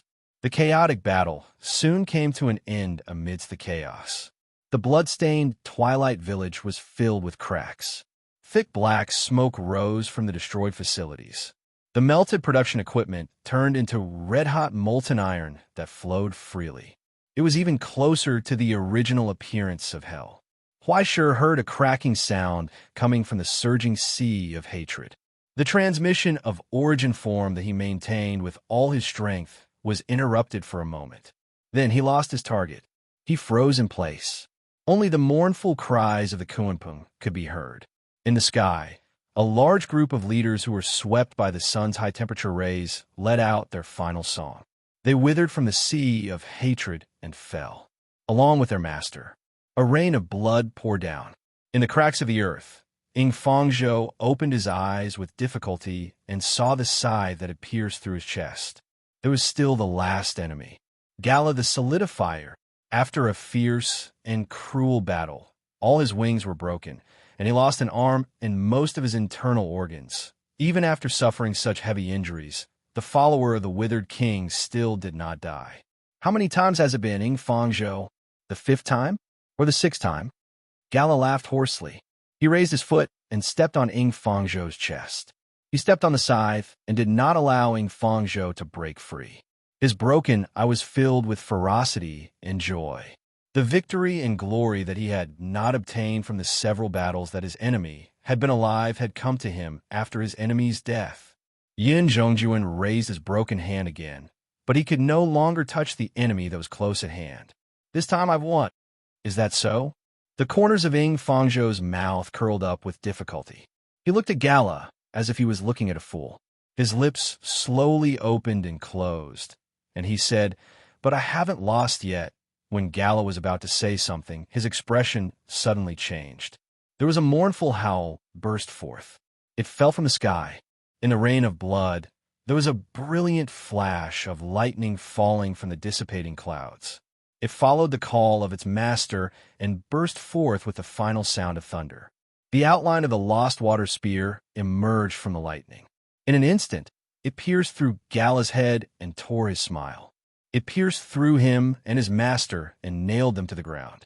The broken hand held the spear tightly. Lightning shot out. Along with a resounding, shattering sound, countless crystal fragments flowed out of Gara's blood. Asmodeus' final strength was completely defeated. This was the final blow that would determine the outcome of the battle. Gala's smile froze, and countless cracks appeared on his body. He quickly turned into broken gold that lost its luster and fell apart. The remaining blood fell on Ing Fangzhou's face, lighting up his dim eyes. What a pity. It seems that I've won this time around. It's not over yet. As the carrier collapsed, Gala struggled to speak. I will wait in hell, no matter how long it takes. Ing Fangzhou, our banquet has just begun. One day, we will again. There won't be a next time, Gala. Ing Fangzhou interrupted his words. The final thunderbolt tore apart his remaining carrier. Your enemy will no longer be me. The face of the one who had solidified was stunned. Then, it turned into metal dust and dissipated. It returned to the kingdom of the king of Wither and once again fell into a long slumber. Ing Fangzhou coldly retracted his gaze and no longer looked, until he heard footsteps not far away and stopped beside him. It was Huaishir. He had dawdled for too long.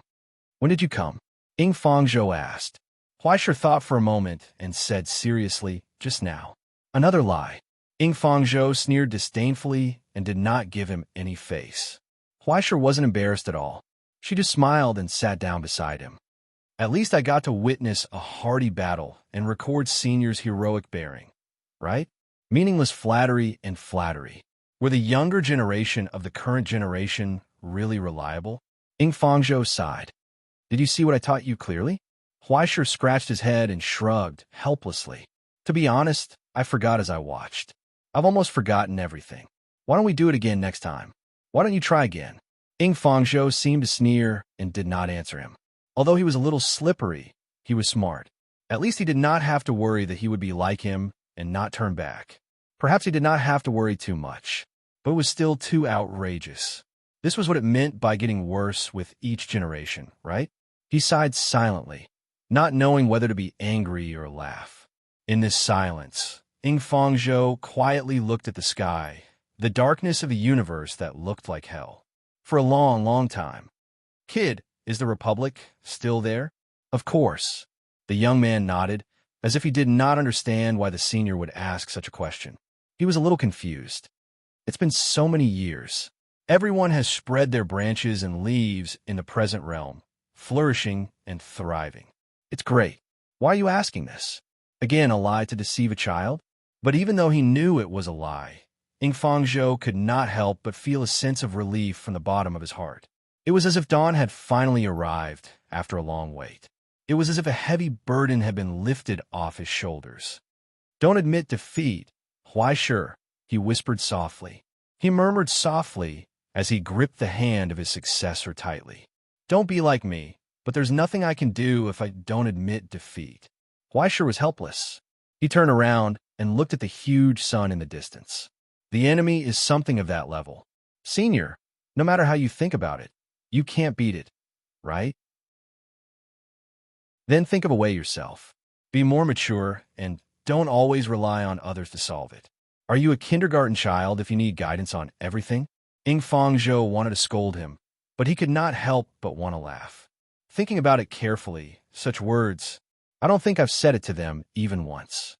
But after saying it, I feel very relaxed. Isn't it good to be irresponsible occasionally?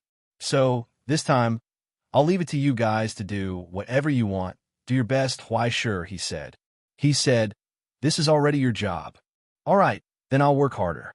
Huaishir nodded, held his weak hand tightly, and promised seriously. Can you rest assured now? Ing Fangzhou did not answer. It was as if he did not hear it. He just quietly looked at the stars in the universe, bathed in the light of thousands of years ago, as if he was being embraced by those ancient memories. Thus, he once again saw those young and tender faces, those frivolous and undisciplined smiling faces Those little guys who were always pestering him, chattering, asking all kinds of questions, and annoying. Unknowingly, they seemed to have grown up and surpassed him. They spread their wings, abandoned him, a stubborn old man, and went to the place called the future. He wanted to follow them, but it was too far away. He could not catch up. After walking such a long way, were they really well prepared? Would it rain? Would they feel afraid when it was dark? If one day they could not see the front, would they feel lonely like him? TSK, they all look unreliable. Ing Fangzhou smiled helplessly. It's really worrying. Thus, the man murmured sorrowfully. He smiled in relief and closed his eyes in happiness. He said goodbye to the world that no longer needed him. Goodbye, everyone. Just like that, the phantom of Yin Zhongjuan dissipated in the void and was never seen again. Only Huaishi's palm was still hanging in the air. He stared blankly in the direction of the old man's departure. He subconsciously reached out and wanted to catch him, but he could not find any trace of him. Only the heavy baton was put in his hand. The brilliance of dead water reappeared on the steel. This time, there was no restless thunder, nor was there the violence of the past. Only the quiet and distant sound of the tide came to his ears. It was so distant. His final grudge disappeared without a trace. The rolling Yangtze River flowed eastward, and the waves washed away the heroes. Times would change, heroes would pass away, and mountains and rivers would change. But even if all the old things were abandoned, the passing water of this legacy would not be exhausted. So, the future was promising. But the future is too heavy, isn't it? Huaisha stared at the broken spear of dead water in his hand and could not help but sigh. Senior, you trust me so much. What if I lose face? That's not good.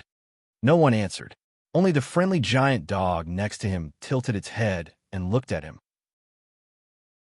It yawned and licked its sharp claws. Sparks burst out. He did not know why this guy was still dawdling. It was a little impatient, a little sad, and a little angry, so it wanted to fight. As long as it could be solved by fighting, it would not be a problem for it. If it could not be solved, it would fight 2 more times. If it still could not beat it, it would find a place to have a meal and continue fighting.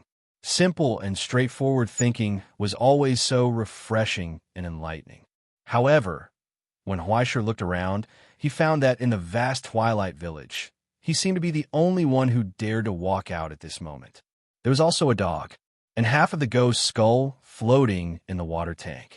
It was still blabbering. He really did not know when it would get better. Huaisha missed it a little. So, in the end, only a few of us are left. Huaisha looked at the tower of Pubris in the distance and felt bald again. It's really difficult, but we still have to do it, right? He carefully put the water tank containing the skull back on the eternal frost furnace and kept it in the safest place in Helios. He closed the door for it with force. Then, sorry for the long wait, Huaisha turned around and looked outside the twilight village.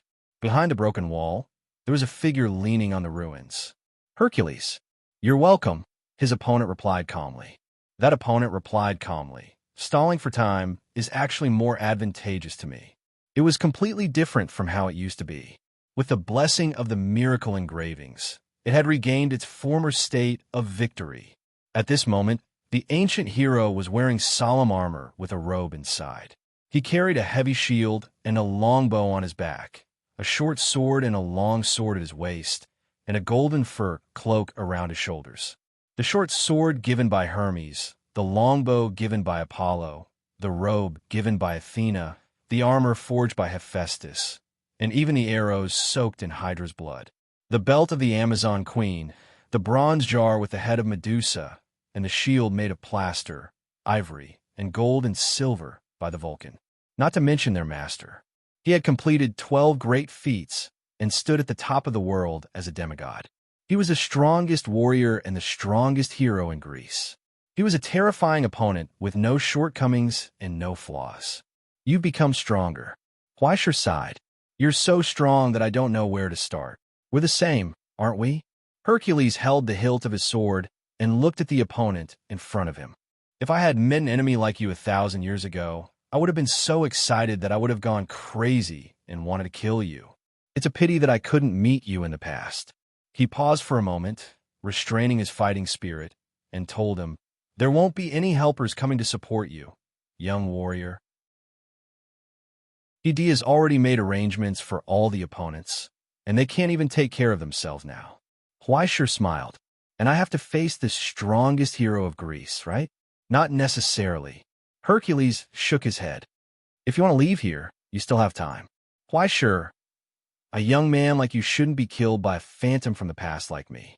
You still have a future," he said solemnly, "a future that belongs to you." "It's a pity, Hercules. The future you're talking about is not the same as what my predecessor expected." Huaishur looked down at the dead water in his hand and told him seriously, "And compared to the former, I prefer the latter. Really, have you thought it through?" There was admiration in Hercules' eyes. "Won't you have any regrets? After all, I've already promised someone. I can't lose." Huaishur laughed.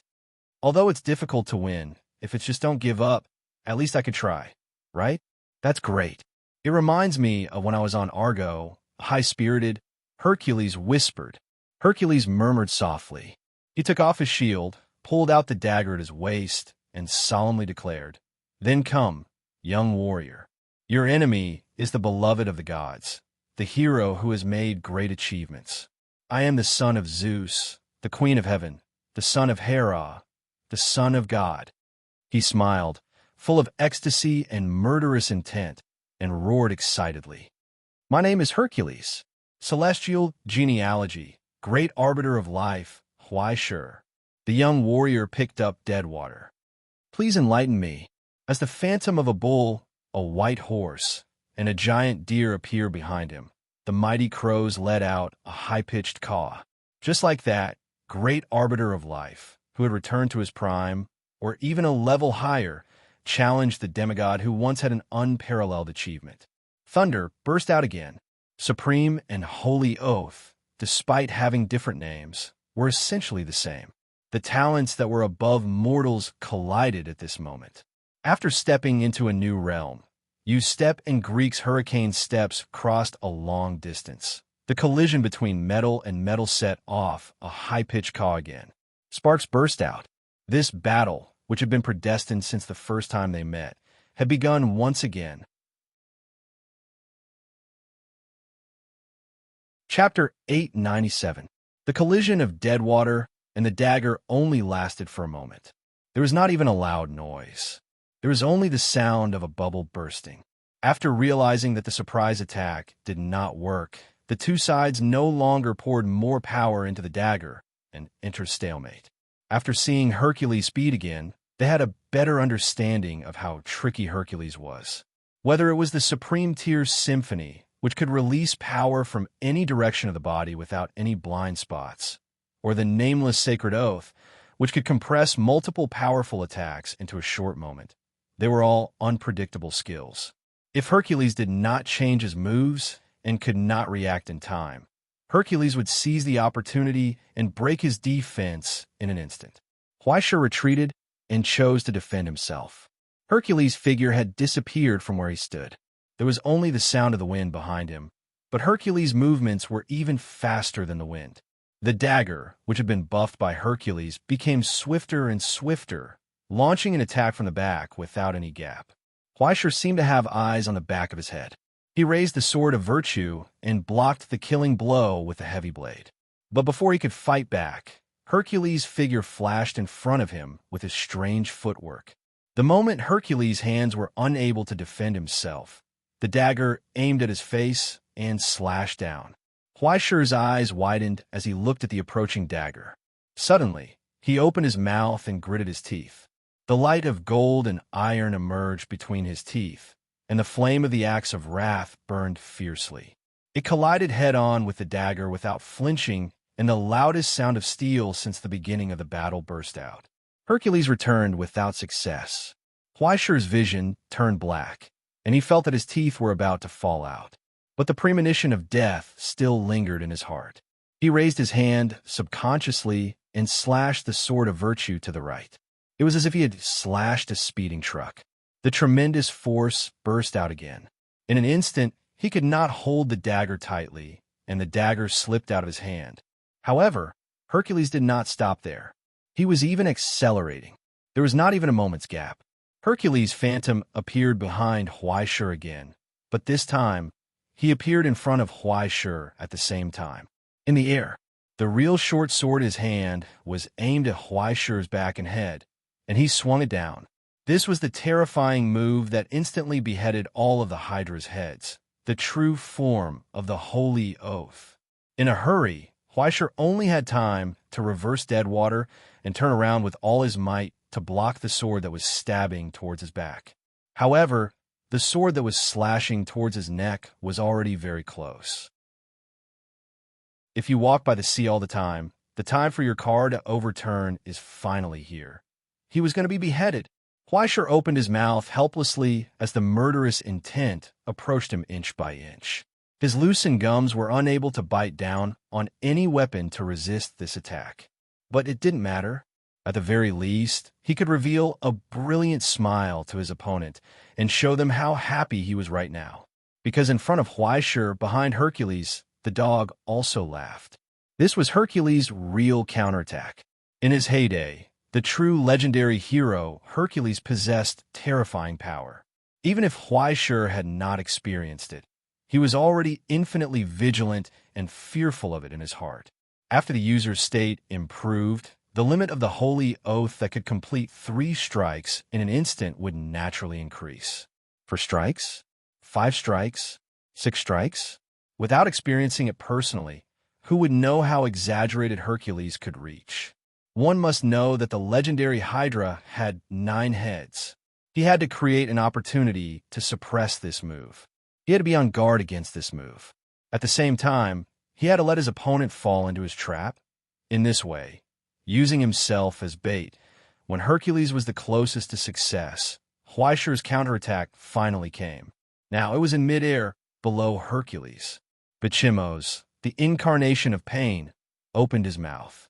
Flames that were above the temperature of the furnace lit up from his throat, and a stream of molten steel gushed out. Ignoring that Huaishur was also within the attack range, the molten steel vapor turned into a sweeping stream of molten steel at a terrifyingly high temperature, rapidly expanding and spreading, completely covering the entire area. For Huaishur, it was like a cool breeze, using the same source of source to transform the steam of steel into source, and, at the same time, using the casting furnace to reduce the high temperature in it. It was like supplementing mana in disguise. But for Hercules, it was no different from a white phosphorus incendiary bomb dropped by a fighter jet, or even worse. After Huaishur's modification, the composition of the metal vapor was completely different. Its burning temperature was above that of white phosphorus, and its adhesion was far better than that of any superglue. In particular, the source substance attached to it had undergone a qualitative change and combined with the power of the Axe of Wrath. As long as Hercules was hit by this spray, he would have to maintain a state of burning combat power for the rest of the battle. But Hercules' ability to adapt was still more exaggerated than Huaishur had imagined. Even with a full blow, Hercules could still change his move in an instant. Then with a twist of his waist, his falling momentum suddenly turned into a roll. He nimbly brushed past the edge of the stream of molten flame. Only a loud sound of metal clashing burst out of nowhere. Before he landed, Hercules' head suddenly shook and a crack appeared on his helmet. Then he waved the short sword in his hand again and again, as if he was fighting with an invisible weapon. He almost fell to the ground. Bichimos had indeed felt an invisible hammer ruthlessly smashing against his skull. Along with his line of sight, the hammer kept emerging from the void and smashing down, causing him to fully experience the severity of the pain. But before he could stand firm, a blazing flame lit up behind him. The burning bull, draped in heavy armor, was already there, ready. It lowered its head, spewing flames from its mouth and nose, roaring and galloping. You step. The merciless chop of the axe, wrapped in its own terrifying mass, formed a terrifying impact that could penetrate steel and sent Hercules, who had landed firmly on the ground, flying backward. In midair, Hercules opened his mouth and spat out a mouthful of blood-colored saliva. He suddenly turned over and landed on the ground.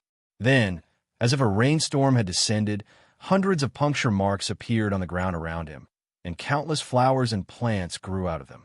The short sword collided with the sharp horns of the white deer for a moment, and the burning bull had already come to Hercules' side. When Huaishur waved his hand, a mighty tide of crows emerged from the shadows and hovered in the air, spying on Hercules' every flaw and weakness with the sharp blades of resentment. Hercules roared. The armor from the Vulcan shone brightly, shaking off the armors around him and finally putting some distance between them. "Excuse me." On the spot, Huaishur finally caught his breath and smiled at Hercules. "As a great arbiter, it is reasonable for you to bring your own army with you, isn't it?" If Hercules was an ordinary opponent, he would have been furious by now. He would have gone mad, or become timid, or become gloomy and silent. But when Hercules raised his head, he showed a surprised smile. "Very reasonable, Huaishur. Very good." He nodded, praising the opponent in front of him from the bottom of his heart. "This power is really amazing. It is indeed a powerful avatar. Even if I hadn't known about it, only by experiencing it myself can I feel how terrifying it is." Huaishur was slightly stunned. Then, he saw Hercules' expression became more and more cheerful. "I was worried that I would have an unfair advantage." As he spoke, a roar burst out in the void, as if thousands of horses were galloping. Sacred light descended from the sky. It turned into countless huge and ferocious war horses. Hercules did not know what bloodline they had inherited, but their muscles were unbelievably strong, and a faint black mist rose from their bodies like flames. Their teeth were stained with blood and were as sharp as knives. Countless hordes of hell descended upon this place with Hercules' will. Huaishur felt a chill run down her spine. Mark of Miracles, Horseman of the Queen of Heaven. That was one of Hercules' 12 great deeds. He had subdued the horsemen of cannibal horses that the tyrannical king had cultivated with the power of a country, and presented this generous gift to the Queen of Heaven, Hera. After the gift and blessing from Hera, the hordes of hell that had been reborn had become out-and-out war machines. Even without a rider, they could run rampant on the battlefield with their sharp teeth, hard iron hooves, and terrifying speed. But it was not over yet. Hercules raised his hand and knocked on the gong-like relic in his hand. A high-pitched and sharp hiss burst out, making Huaishur dizzy. Immediately after that, the sound of countless wings flapping could be heard from the sky. An overwhelming shadow appeared from the other side of the sky. A gigantic strange bird with a strange wing membrane that looked like a pterodactyl responded to the call and flew straight towards the surging crow tide. Finally, he took off the cloak on his body. The bright, golden fur cloak fell to the ground and rolled on its own. It quickly expanded and turned into a golden lion more than 10 meters tall, with sharp claws and teeth and ferocious edges. He issued a challenge to Bichimos, who was grinning sinisterly. It was as if a scene from a myth had reappeared. Diomedes' horsemen of cannibal horses, the strange birds subdued by the gong of Athena, the giant lion of Nemea. Then there was the red, blood-stained female deer cloaked in cold moonlight, the bull trick from the god of the sea. Hordes of hordes that were blessed by the gods, or simply miraculous incarnations appeared one after another, fighting with Huaishur's hordes. That tragic and spectacular scene caused Huaishur to suck in a breath of cold air. He could not even breathe in hot air. He suddenly felt a little scared. "Don't tell me you're going to whistle again and summon Hydra." Hercules shrugged helplessly. "I did think so, but that child seemed to be afraid of me and was always unwilling to help. What about Cerberus?" "That's the pet of Hades, Huaishur," Hercules replied seriously. "How can it listen to my orders?" Even if there was no Cerberus, this was still 2F** king ridiculous. Was this the greatest hero of Greece? Huaishur's scalp began to tingle. For the first time, he found that he could not win against the enemy. He felt that his worldview had been impacted. Who was the great master of fate between the two of them? Chapter 898. If that's the case, we're evenly matched, right? Hercules smiled proudly, raised his hand, and blew a high-pitched whistle. The neighing of a war horse sounded again in the void. Stepping on the cold wind and waves, the handsome war horse was green all over, like the sea. It was the divine horse Arion created by Poseidon, the god of the sea, and Demeter, the goddess of the four seasons. Just like that, it obediently lowered its head and allowed Hercules to ride on its body. It was full of fighting spirit. Huaishur was facing a great enemy. He felt an unprecedented crisis and pressure. Since becoming a sublimator, this was the first time he was defeated by someone in terms of fashion value. This wouldn't do. Huaishur also pulled out the sword of virtue, slashed in the air, and summoned the white horse from the paradise. Tit for tat. Did you see that? I have that too. Only the white horse glanced at him unhappily. Finally, it looked at the god's creation opposite it and spat on the ground in a very human-like manner. Since following Huaishur, it seemed to have completely forgotten its original dignity and etiquette. Its weight and personality began to swell, becoming more and more outrageous. It could only be said that the creature was like its master. After following Huaishur, even the prince's white horse quickly turned into a ruffian, and its demeanor began to droop. When it and its master looked at each other, they became exceptionally disgusted with each other. The white horse was confused. What's wrong with you?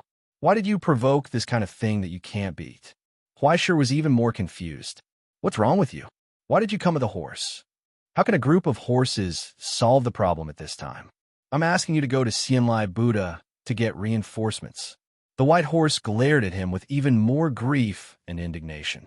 There's no signal. I can't contact him. You think I don't want to? Why don't you take a look at where you are? We're almost out of the solar system, let alone 6G. Do you have Wi-Fi?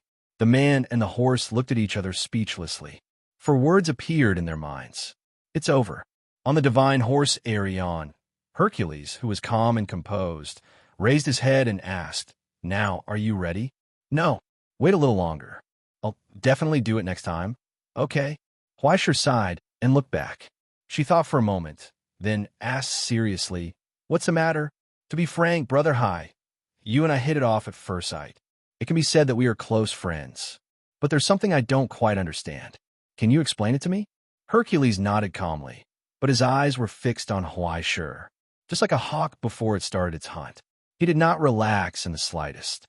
Why would such a great hero, work for Publius? Huaishur spread out his hands and asked curiously, "You see, I don't think you would stoop to being a puppet. If you want to show your ambition, why don't you abandon the dark and join our astronomy association? The treatment is great, Marnie. Protecting the world, protecting peace. How is it not better than being an alchemist's lackey?" "Sounds good, but I won't consider it." Hercules shook his head and calmly rejected it. "I'm not following Publius, but the will of the gods. Since the gods have allowed me to come here, I must have a mission." "The gods?" Huaishur was puzzled. "Weren't you one of the gods?" Hercules smiled. "Isn't that why I can't like the current generation? Is it the side of the god that doesn't like it, or is it the side of the human that can't accept it?" Huaishur stared at his face and asked again, "Or, do you not want to continue, Hercules? Isn't it the same?" Hercules laughed. "Huaishur, I know what you're thinking, but it's not necessary. My time, my adventure, and my war ended 1,000 years ago. Since fate has allowed you and me to meet in this solemn divine realm, we just need to express our gratitude as a reward for a lifetime of hard work. Don't worry about anything else." Just like that, he pulled the reins and no longer hid his fighting spirit. "In this dreamlike short rebirth, please fight with me. Then there's no other way." Huaishur shrugged regretfully. "But at least I finally heard the truth." At that moment, his eyes were illuminated by the brilliance of the blade. There was a loud roar, because there was a roaring wind and raging waves. The roar of the sea burst out from under the iron hooves of the horse blessed by the god of the sea. There was a freezing cold wind blowing in his face. Then there was the burning blade that gathered infinite heat. In a flash, half of Huaishur's body was enveloped in flames and quickly extinguished. His right hand, which was holding the sword, had almost lost all feeling. There was a crack in the metal between his thumb and index finger, and it was twitching involuntarily. On the other side of the battlefield, Hercules laughed, turned the reins, and looked back. Arion whinnied and galloped toward him again. A premonition of death emerged. Huaishur stared with his eyes wide open. Originally, he thought that although Hercules had become stronger after riding a mystical horse, he could no longer use his unpredictable steps to perform the sacred oath of killing Hydra. He might be able to deal with it. But now, he realized that Hercules, who had given up that strange skill, had become even more troublesome and difficult to deal with. After putting away the dagger, Hercules finally unsheathed the long sword that Huaishur had never seen before. Marfadivas, burning with eternal flames and struggle, the peerless sword forged by the god of fire for the legendary hero. Its might and power existed together with the war, and its sharpness existed together with the legend. Countless divine weapons were forged in later generations because of the legend it left behind, just like how many heroes looked up to the back of Hercules. It was a miracle that was engraved in history together with Hercules. The legendary hero's proof of invincibility. "Come on, warrior!" Hercules laughed heroically, stirring up the monstrous waves, spurring the warhorse and the torrent, slashing down the blade of the sword and colliding with the burning axe. Huaishur's vision turned black, and he felt a violent shock in his soul. A crack appeared on the axe of wrath. Was this the second supreme? Sacred oath, devastation. No, it should be the third, because he had already experienced the second one. This kind of panic and heavy premonition that kept emerging in his heart, and even the screams and roars of the premonition of death from the all-around suppression of his opponent. Even his soul began to panic. He was suppressed by such a heroic posture.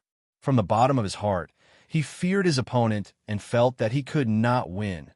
Sacred oath, divine destruction. How despicable! Hercules. Huaishur sighed, dodging the slash of the Vulcan's sword, only to see a crack extending from where he was to the distance. Hey, what kind of man is a spiritual attack? Ha! Sorry, I can't say that I'm a noble person, and the battlefield is not a place to talk about morality. Since the war has already started, as long as I can win, I will use any dishonorable means. Arion neighed and stood up. Hercules smiled without shame and shouted, come on, warrior of the new generation. Let's fight fair and square by fair means or foul." Huaishur could not help but laugh. What should I say now? He thought for a moment and said seriously, "If that's the case, then I don't have to pretend to be a gentleman." At that moment, the door of the ultimate opened behind him. Eternal darkness and countless nightmares spewed out along with despair, pain, resentment, anger, and sorrow. When the shadow of the burning banner appeared, everything was shrouded in the domain of Great Ming. The formless hell forged by the furnace had descended. The sonorous cries of supreme, symphonic mastery burst forth from here. The charging of the divine horse Arion paused for a moment. The torrent was covered by darkness, and the support of the wind of four seasons disappeared without a trace. It was temporarily suppressed. On the other hand, Huaishur, who was on the white horse, galloped over. Once again, they passed by each other. Sparks flew. Hercules sheathed his sword and took off the longbow on his back. The arrows that were soaked in Hydra's poisonous blood were blocked by Huaishur's deadwater pistol. The deadly poison fell into the shadows and disappeared without a trace, leaving only clusters of pure white iris flowers blooming. In the midst of the deadly poison, the legendary hero's expression did not change. His smile was still bright and cheerful, galloping in the darkness of despair, the sword of flame in his hand shining brightly. This insignificant resentment could not stop his pace, and the anger from the enemy would only make him stronger. The arrival of adversity only served to further boost his fighting spirit. This was the fourth supreme that was condensed from absolute confidence and absolute bravery after countless battles. Holy oath, undefeatable. The Vulcan's sword crashed down, and once again it defeated the projection of the spear in Huaishur's hand. This time, The divine horse actually stopped in place without any warning, turned back, and charged towards Huaishur again without any buffering or charging, as if it was playing with the entire space under its feet. The white horse widened its eyes and charged forward, not to be outdone. Ignoring the torrent that cut its body and the frost that spread on its wounds, the white horse opened its mouth and bit at Arion. The incarnation of the sword of virtue whinnied, asking the guy on its back to give it more strength. "Show me the backbone of a prince of paradise, you bastard," Huaishur roared. Clenching the hammer of pain with both hands, Huaishur and the Vulcan's sword once again smashed together. The supreme symphony collected all the remaining sounds in the surroundings. The power of resonance erupted from Huaishur's hands, colliding with the infinite power from Hercules. The light in Hercules' eyes was even brighter. Riding on Arion, it once again pulled away, preparing for the next attack.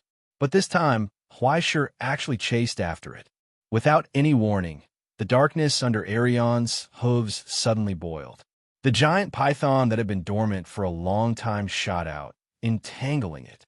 The pitch-black python opened its mouth and tore at the divine horse's flesh and blood, binding it together with Hercules.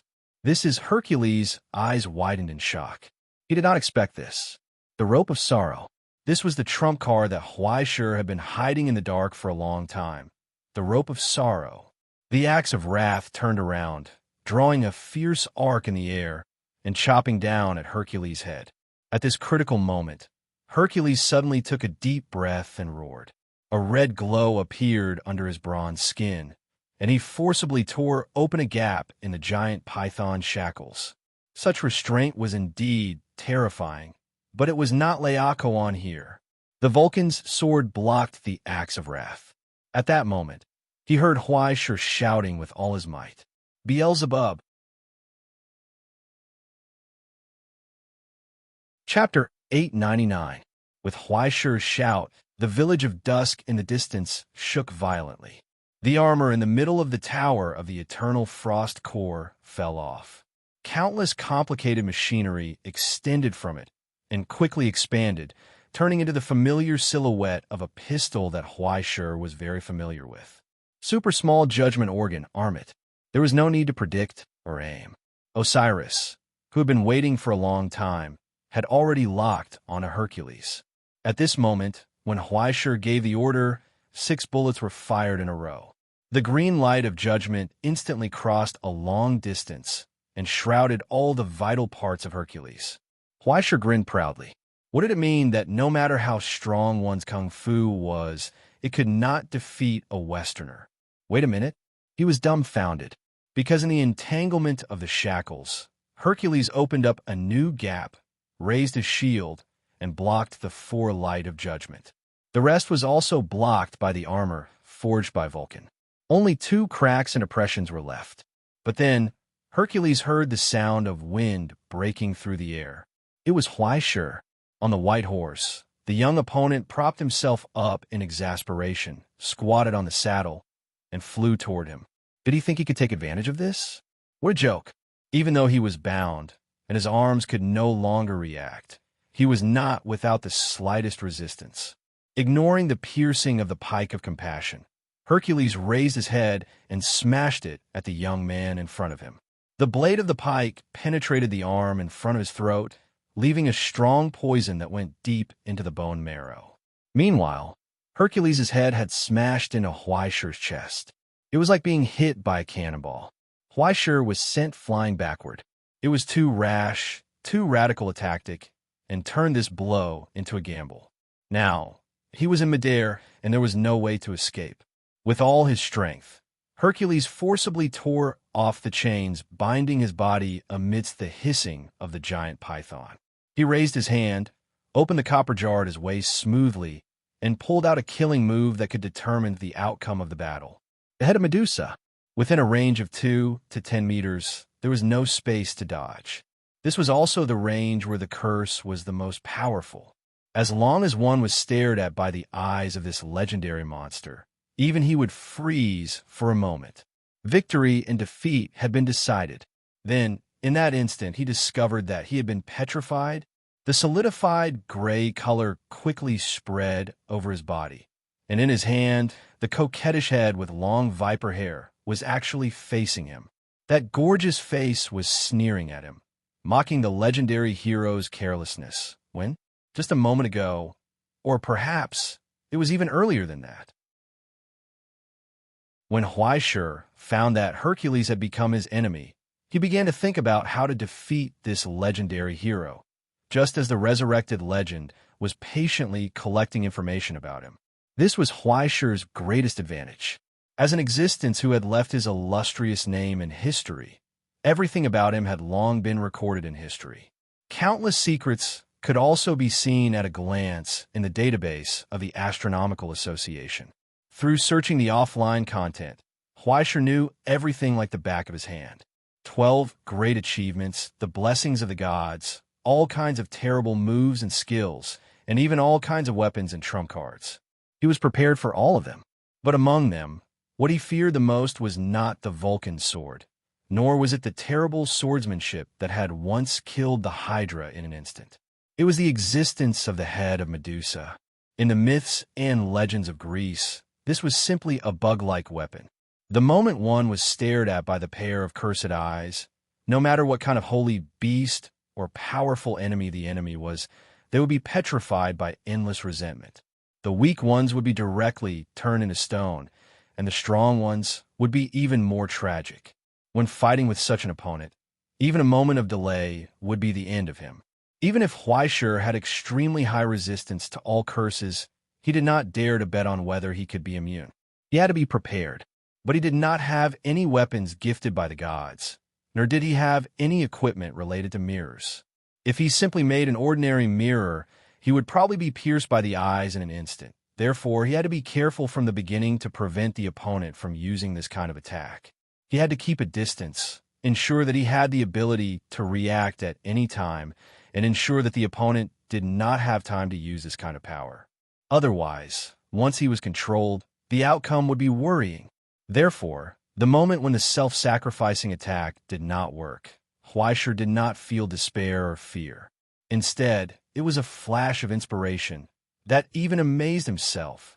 The binding of the rope of sorrow, Beelzebub's attack, the slashing of the axe of wrath, the piercing of the spear of compassion, even the hurricane that came from the gallop and the roar that came from the distance. Huaishur's attack and changes. There was also the collision and squeezing of the white horse. There were so many places and disturbances that he needed to pay attention to that he had to be vigilant and pay attention to every place. So much so that Hercules did not notice that Huaishur's other hand, in a place where he could not see, had quietly turned the jar that sealed the skull of Medusa over.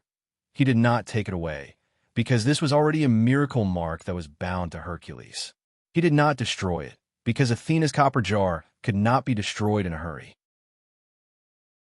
However, in the most inconspicuous and gentle way, Lin Mingya stealthily moved it in another direction. Even if he left it alone, the tangled string would untie itself when the horse bumped twice. But unexpectedly, Huaishur found that even Medusa in the copper jar seemed to be cooperating with him. Starting from Perseus, Hercules' great-grandfather, this hatred had lasted for 4 generations. Even if she had lost her mind and soul, the leader of a large group from Gorgon was eager to take revenge on the hero. Now, the time for revenge had finally come. Under Medusa's venomous gaze, the petrification spread rapidly and collapsed rapidly. Hercules struggled violently, but this curse could not imprison him at all. It could only delay him for a few seconds. But a few seconds was enough to determine the outcome, because right in front of him, where Huaishur landed, a hoarse voice came. "Seize this one and only opportunity. With all my soul dedicated to this sword, virtue will exist with our legend." It was as if thousands of people were chanting in unison, roaring together with a deep voice. The solemn cry announced their existence to the land far away from the present realm.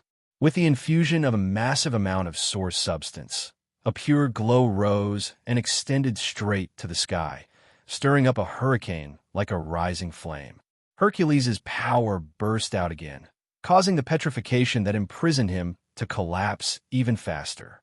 But the flame that soared into the sky had evolved to its peak. Great spirit of the gods, with this sword as the proof. Under the brilliant light, great Si Ming from the present realm raised his eyes, stared at his opponent, and slashed down the fierce light that could ignite all darkness. The long and mighty night ends here.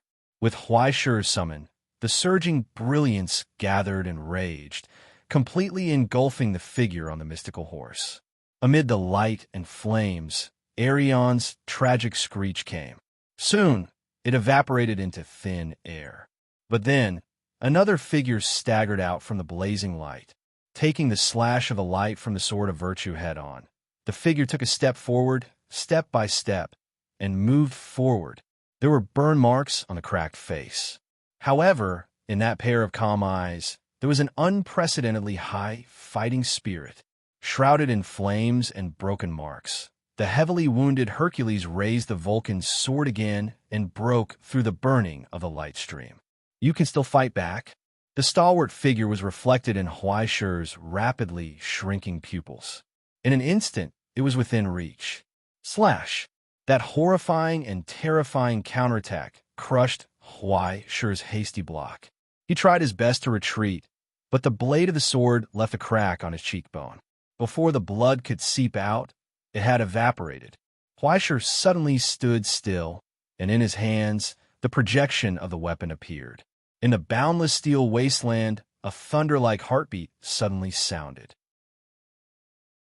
It spread out in an instant, and then converged again, wrapping up the tremors and power of the entire land and converging towards Huaishur's body. It made his eyes turn scarlet in an instant. The body that was in an out-of-limit state could not contain the violent sound. Along with the intertwining notes, pure power was unleashed along with the iron light. Those high-pitched notes overlapped in an instant. Head, neck, heart, arms, and even all the vital parts. It was a skill that was completely different from Hercules' holy oath.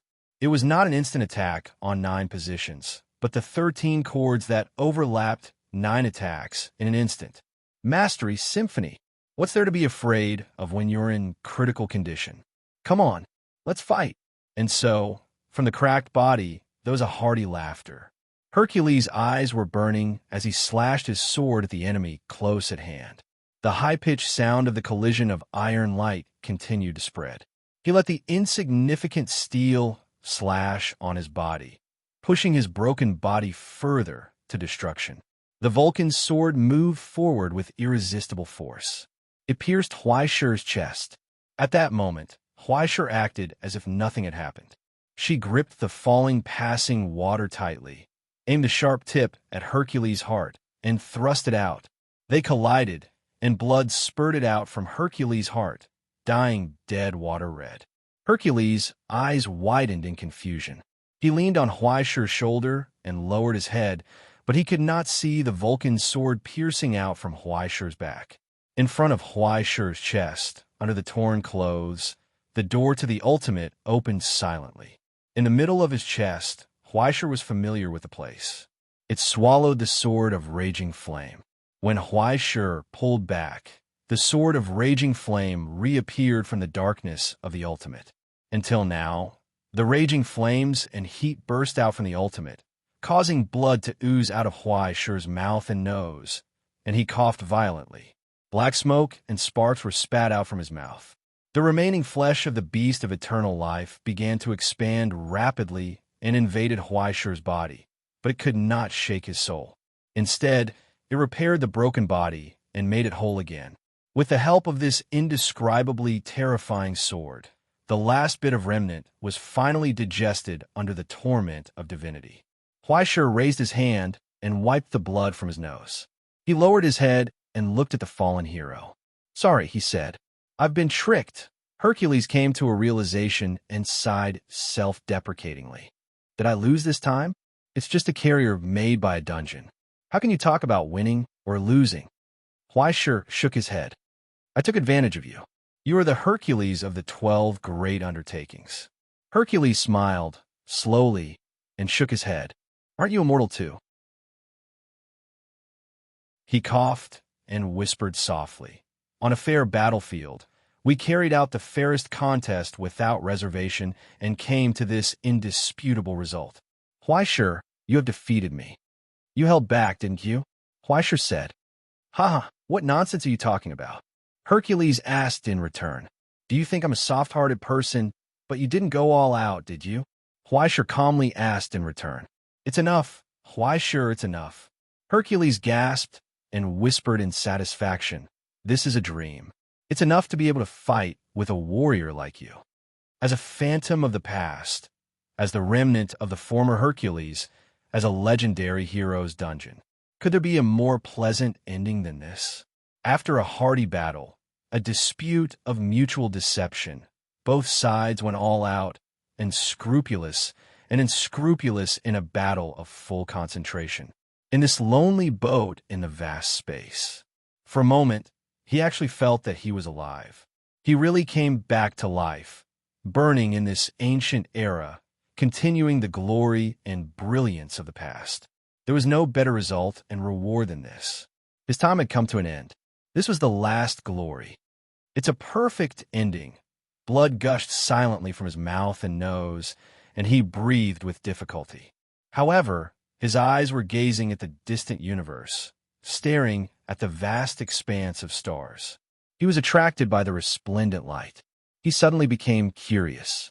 What kind of scene did Yun Zhongjuan see in the end? Was the world in Yun Zhongjuan's eyes different from the one in his memory? What is the world without God? I'm so curious. Why sure? No matter what, I can't understand. He was full of puzzlement and muttered to himself, Aren't you afraid? No. Huaisher shook his head and answered seriously. Even if there are only people, we can continue to go on. Yes, even if the stars were extinguished, even if the earth dried up, even if everything familiar was gradually annihilated, the world was still running, so there must be people who could survive. It didn't matter if there was no guidance or companionship. People were creatures who would get used to being alone, as long as there was hope. Because there will be a future, Huaisher replied seriously. Is that so? Hercules smiled, and a glimmer of longing appeared in his eyes. I really want to see the future that you have created and gone to. That must be a good result for you, right? So, don't admit defeat, future warriors. He sincerely wished. Just like that, he slowly closed his eyes. His breath was cut off. In silence, Huaisher stared at the gradually dissipating light and the body that had once again turned into a clod of dirt after losing its miracle. He reached out and gently planted a bunch of pure, white iris flowers in the dust. Farewell, hero of the past. He turned around and walked to where the last enemy was. In the end, he was still a good child. He didn't deviate from the fate you gave him. In the temple, Tangi retracted her gaze regretfully. It's a pity that he met such a bad father. Same to you. Zeus stared at the place where his child had died again. He looked at the bouquet of flowers swaying in the wind. After a long time, he withdrew his gaze. Your contractor is also not bad, he said. He said, Isn't he also following the fate that you have bestowed upon him and walking towards destruction? It's not the same. Tangi smiled. His fate belongs to him. No matter how beautiful a big sister like me is, I won't easily interfere. Even if I interfere or not at this moment, will the outcome be different? Zeus put down the wine glass that had already been emptied, sighed softly, and looked at the phantom in the distance. It's already over. At that moment, the burning sun fell with a crash. In Publius's laughter, it was swallowed by the tower in the shadow. Chapter 900. Isn't this a little too exaggerated? Huaisher stood below the tower and looked up, staring at the chaotic scene. He subconsciously widened his eyes and then felt a burning pain in his eyeballs. It echoed in his soul. Huaisher's senses were filled with miraculous changes that were too large and complex. It was as if countless incomprehensible yet bizarre and impossible to ignore data were endlessly drilling into his brain. It was burning his CPU. Before he was incinerated by the leaking heat, his soul was wounded by everything he saw before his eyes. The casting furnace was humming, and countless tiny components and parts were trembling. Everything was like dust under the miraculous changes of such a high level. Even if the other party was just motionless and did not notice his existence, Huaisher still felt the fear of being crushed by the aftermath. The symbol of the god's position was falling. It was being pulled down to the mortal realm by the power of the Grandmaster. This was the end of all struggles, the final stage of the mystic instrument of creation. The consequences of fate. He was late. In that instant, Huaisher suddenly realized that it was not like that. It was not that he was late, but rather it was just right. Everything was part of fate.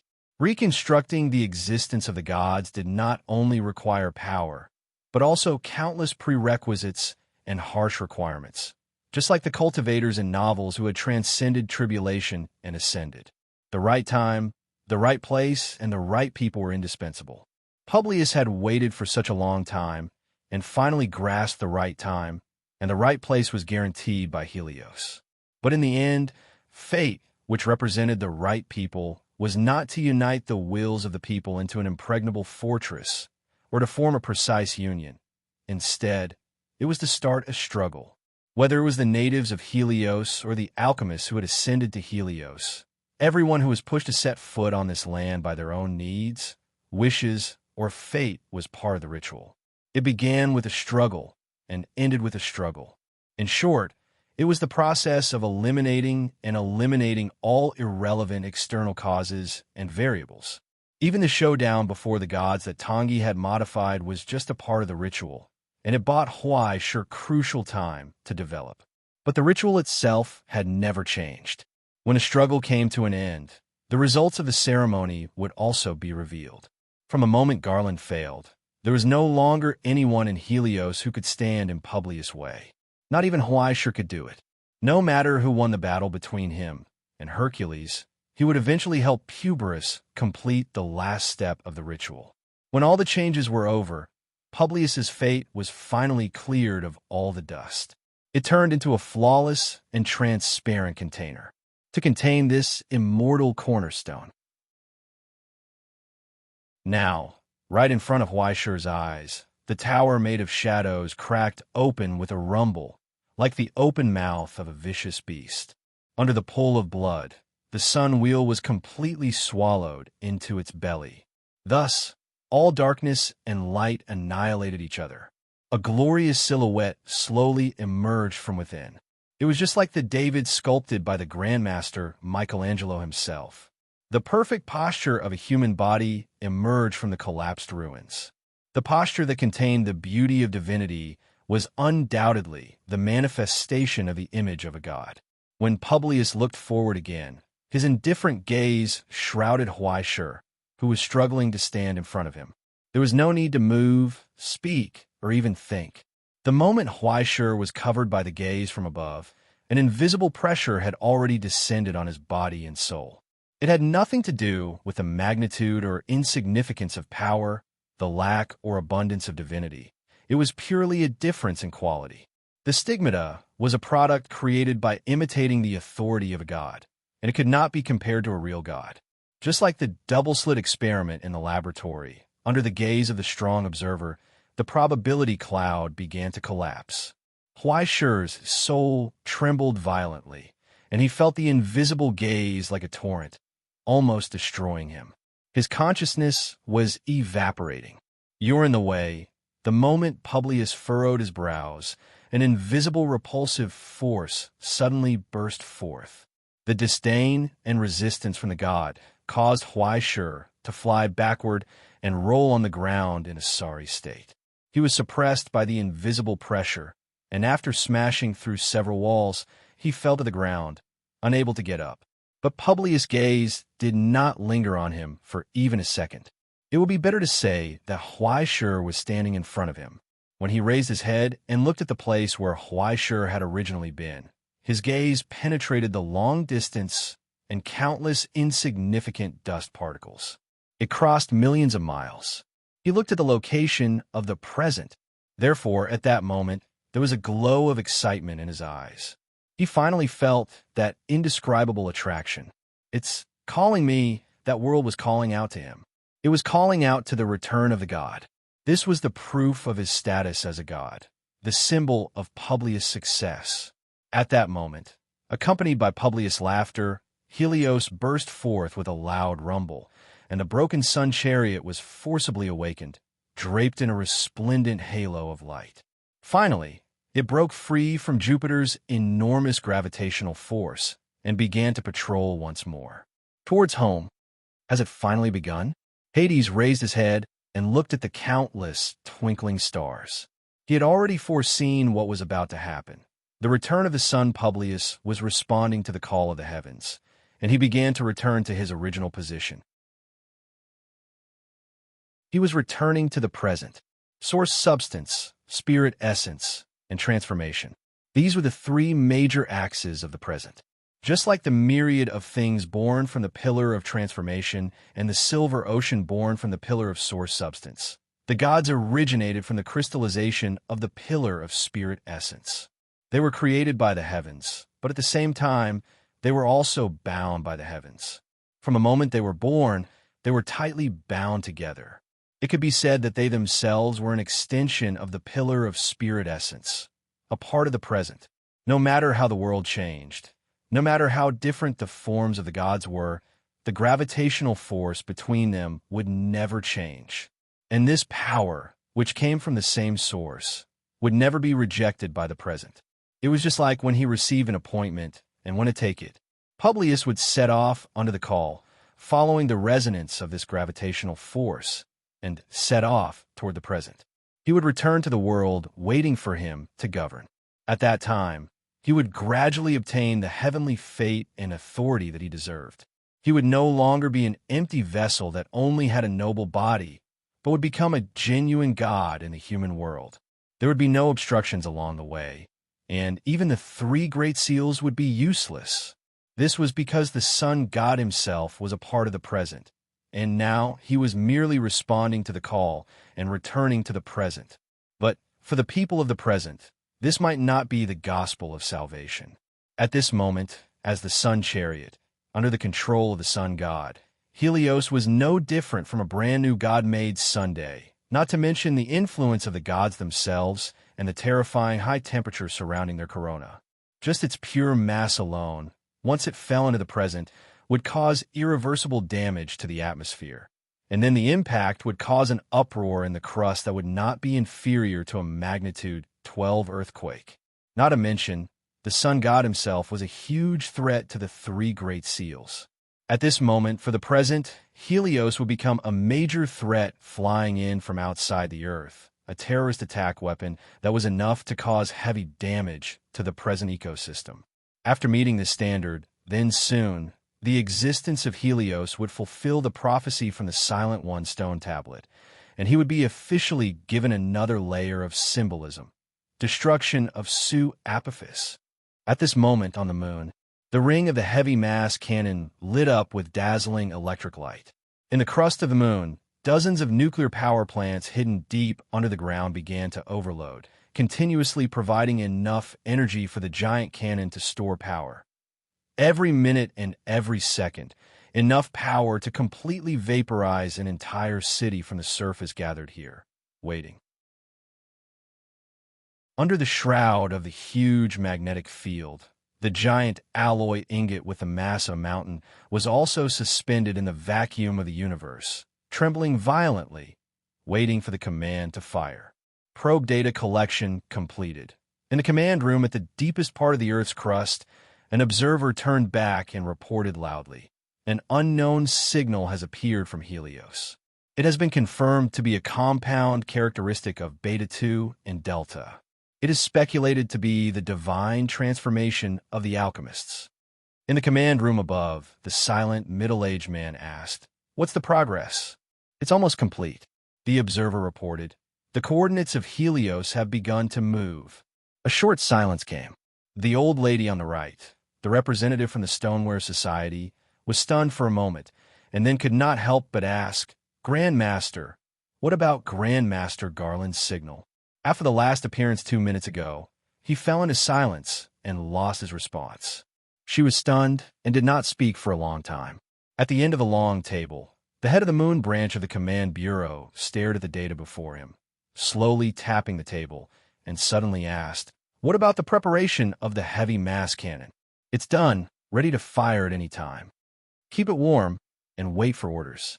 The branch head nodded and looked at the other end of the long table, at the projection that appeared above the empty seat, waiting for orders. "Would you like to give the order to fire, Secretary General Yeager?" In the projection, the silent middle-aged man did not speak.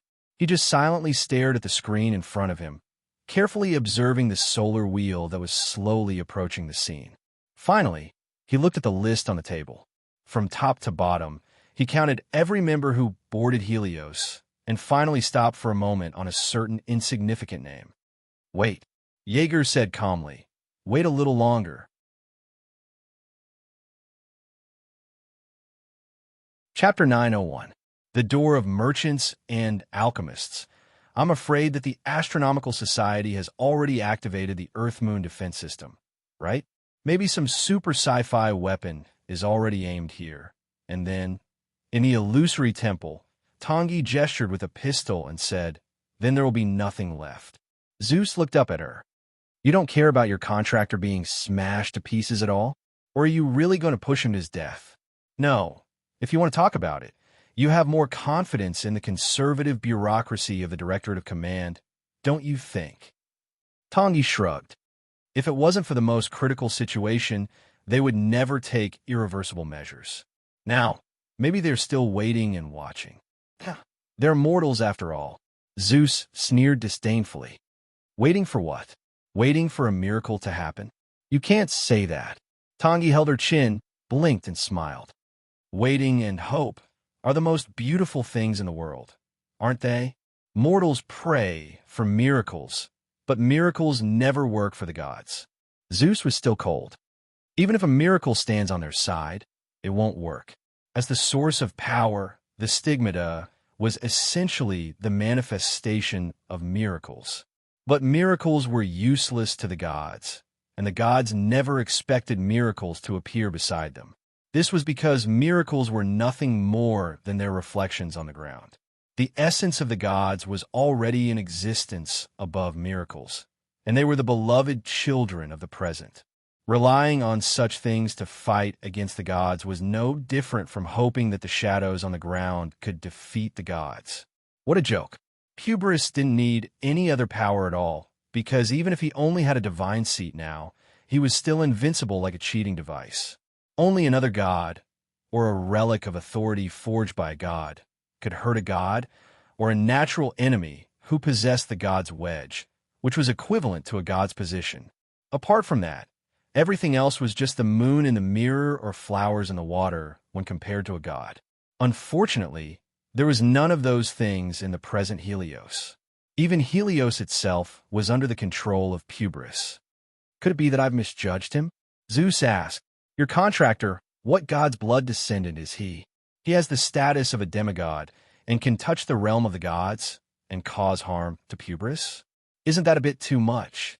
Tongji shook her head and could not help but say helplessly, "He's a proper, normal human. Although his luck is a little strange, always picking up strange things and then being unlucky, he doesn't look like he can kill a god no matter how you look at it. Do you have some unrealistic expectations of my contractor?" Zeus's expression became more and more strange. "Or are you going to sacrifice the god's wedge that you rely on now to protect their world? Are you thinking peaches to eat?" Tongji widened her eyes and slammed the table angrily. "When have you ever seen me return something that has entered my pocket? It's fine if you want to save the world, but you want me to pay for it? You." Thus, Zeus's expression became more and more complicated. It was as if he had seen a ghost. "This is not it, and that is not it," he asked. "Doesn't that mean you're going to lose?" "Not really. I haven't lost yet, have I?" Tangi sipped the tea in her pink teacup, and the straw seemed to be sizzling happily. "Have you forgotten the most important question, Zeus? The most important question, the most unknown secret of all. It was a piece of history buried in the past. The crux of the matter that everyone had overlooked, that thing. Tangi held the straw in her mouth and smiled. That thing that was created. She asked, "Is it really Apollo?" For a moment, Zeus fell into silence. There was no answer. But that was the most important question. From the beginning, everyone, including Puberus and Garland, thought that the ritual in Helios pointed to the sun god, so it was natural that they could recreate Apollo. But the problem was, if they had pointed to the gods of other realms, they would have succeeded long ago. But they had chosen the most difficult direction. It was not because Apollo was the strongest, nor was it because Apollo was special, nor was it because of any other messy restrictions. The real reason was that the sun god, known as Apollo, had died long before the fall of the gods. It did not matter if he had died or fallen. In short, he had died in the hands of this woman in front of Zeus, along with his other colleagues. He had died simply, completely, irredeemably, without leaving even a trace. Although she had called it an immature past, her methods at that time were quite mature and comprehensive. She did not leave any luck or loopholes. It could be said to be an artistic murder. She did not leave any future troubles. If there was a 1 in 10,000 chance of reappearing, Zeus and the others would have done so long ago. How could it be Puberus' turn? So, here came the question. Tangi smiled and asked faintly, "At this moment, which sun god has descended?"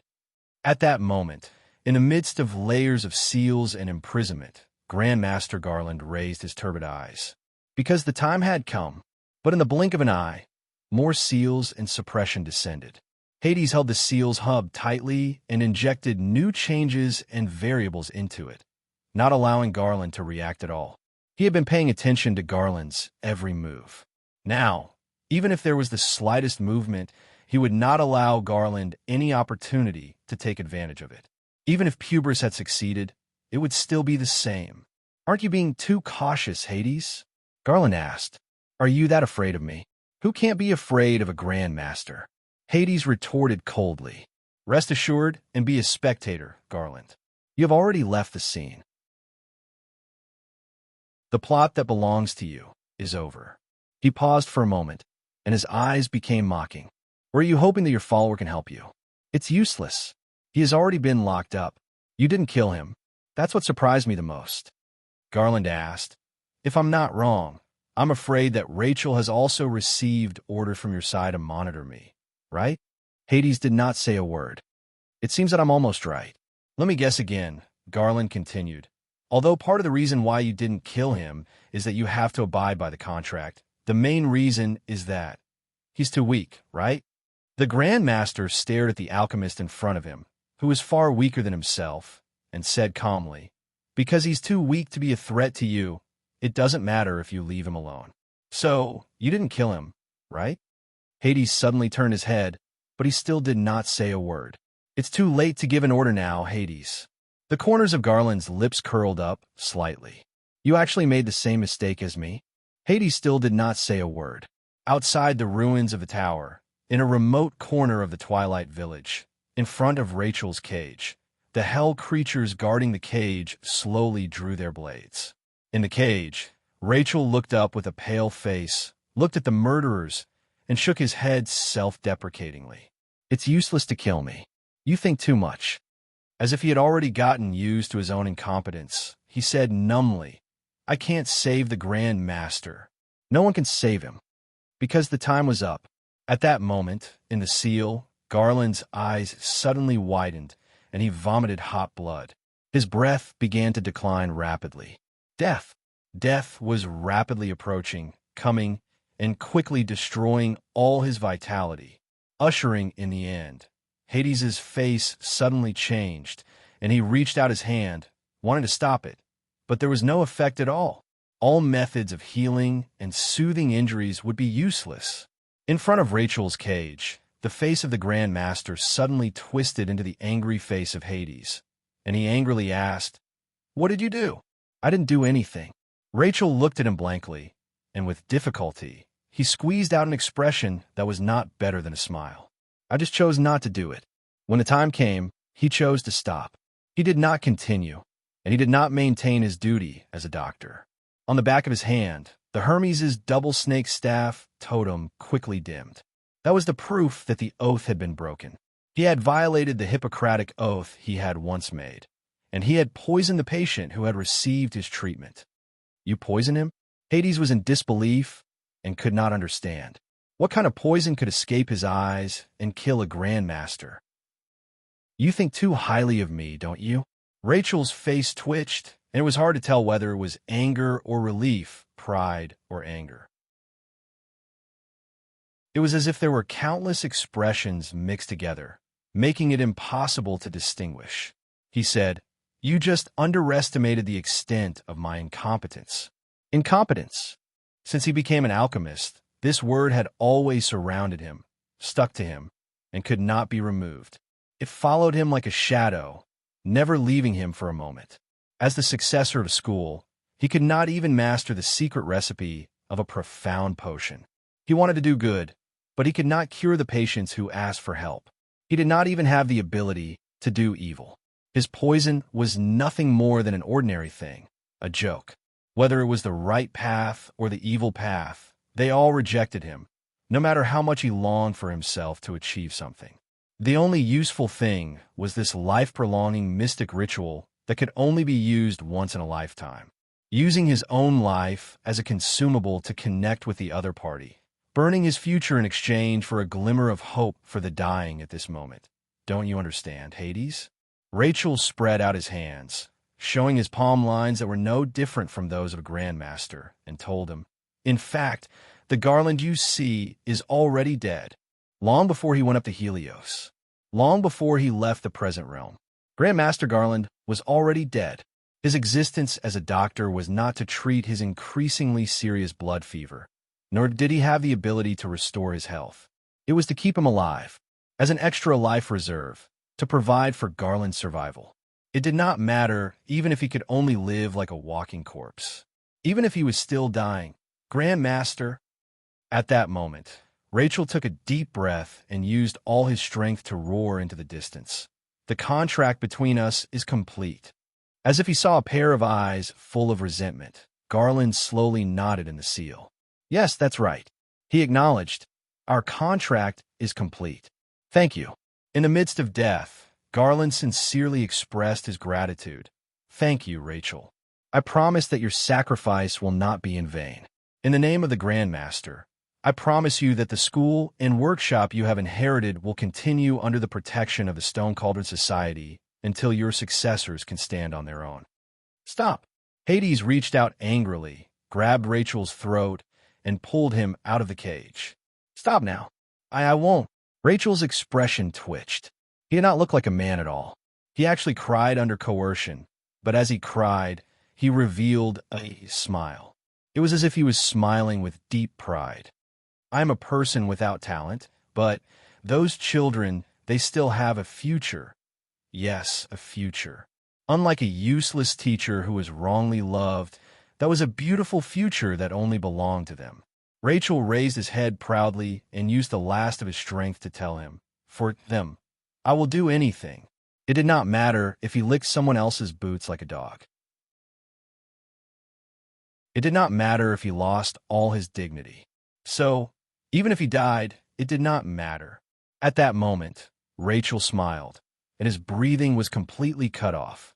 A mediocre alchemist would eventually die from the poison of his own mortal things. If there was a trade-off, then let him be the one to be sacrificed. His own death in exchange for the death of the Grandmaster. His own death in exchange for the future of his students. This was the last alchemy of the useless alchemist Rachel. Then, a miracle came from the furnace.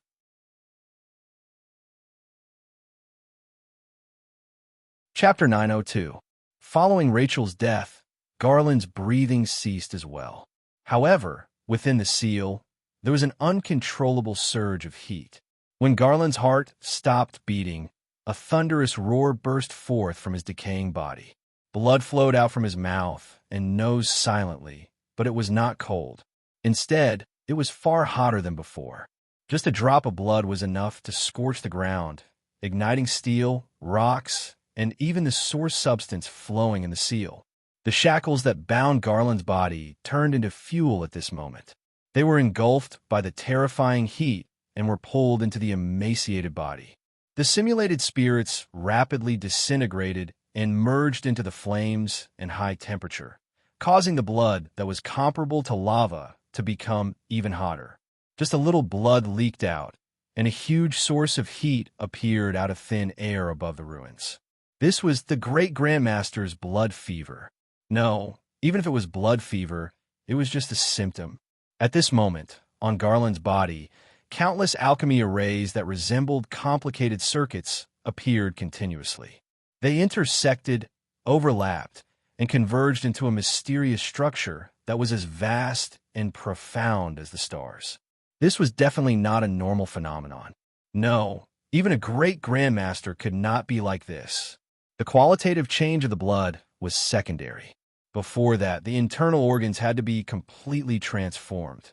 The nervous system had to be extracted, mutated, and then implanted again.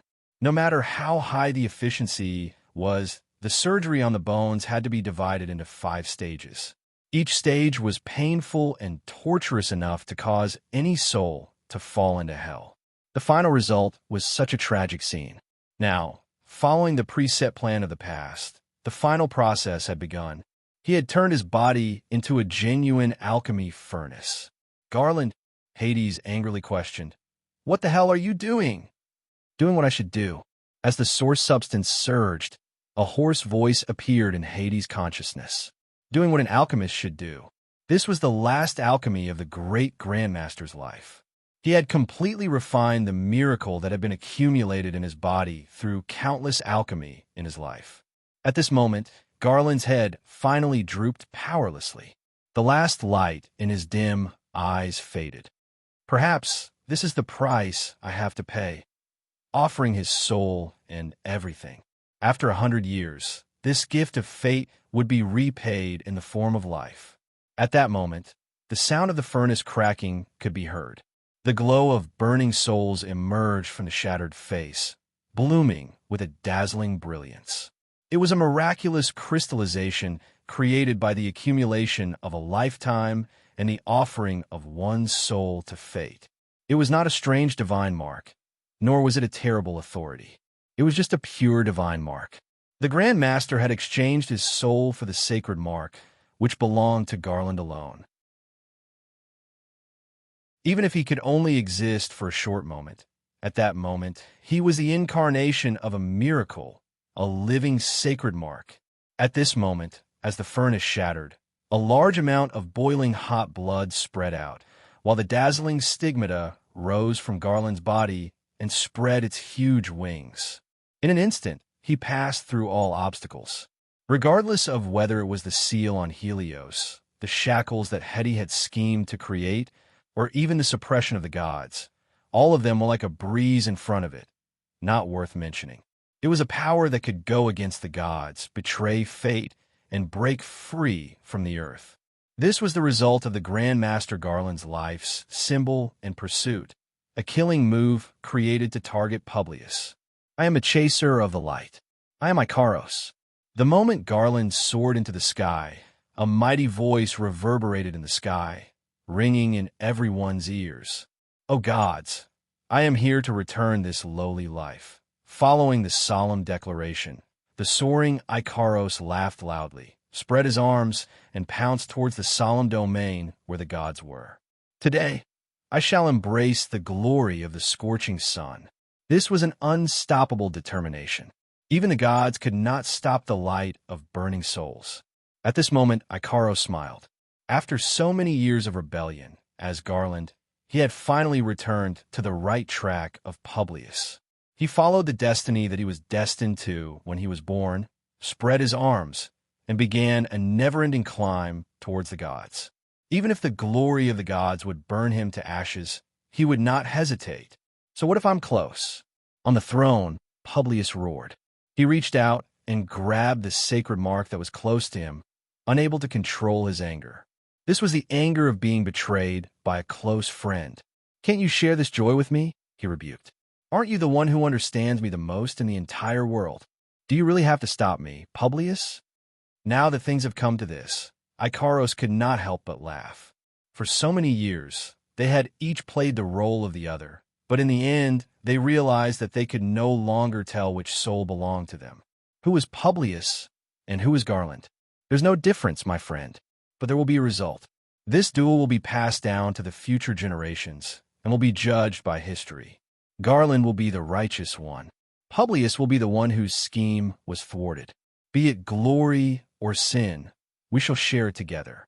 Perhaps, since the day the two of them exchanged their fates so long ago, this kind of future and this kind of result had already been decided.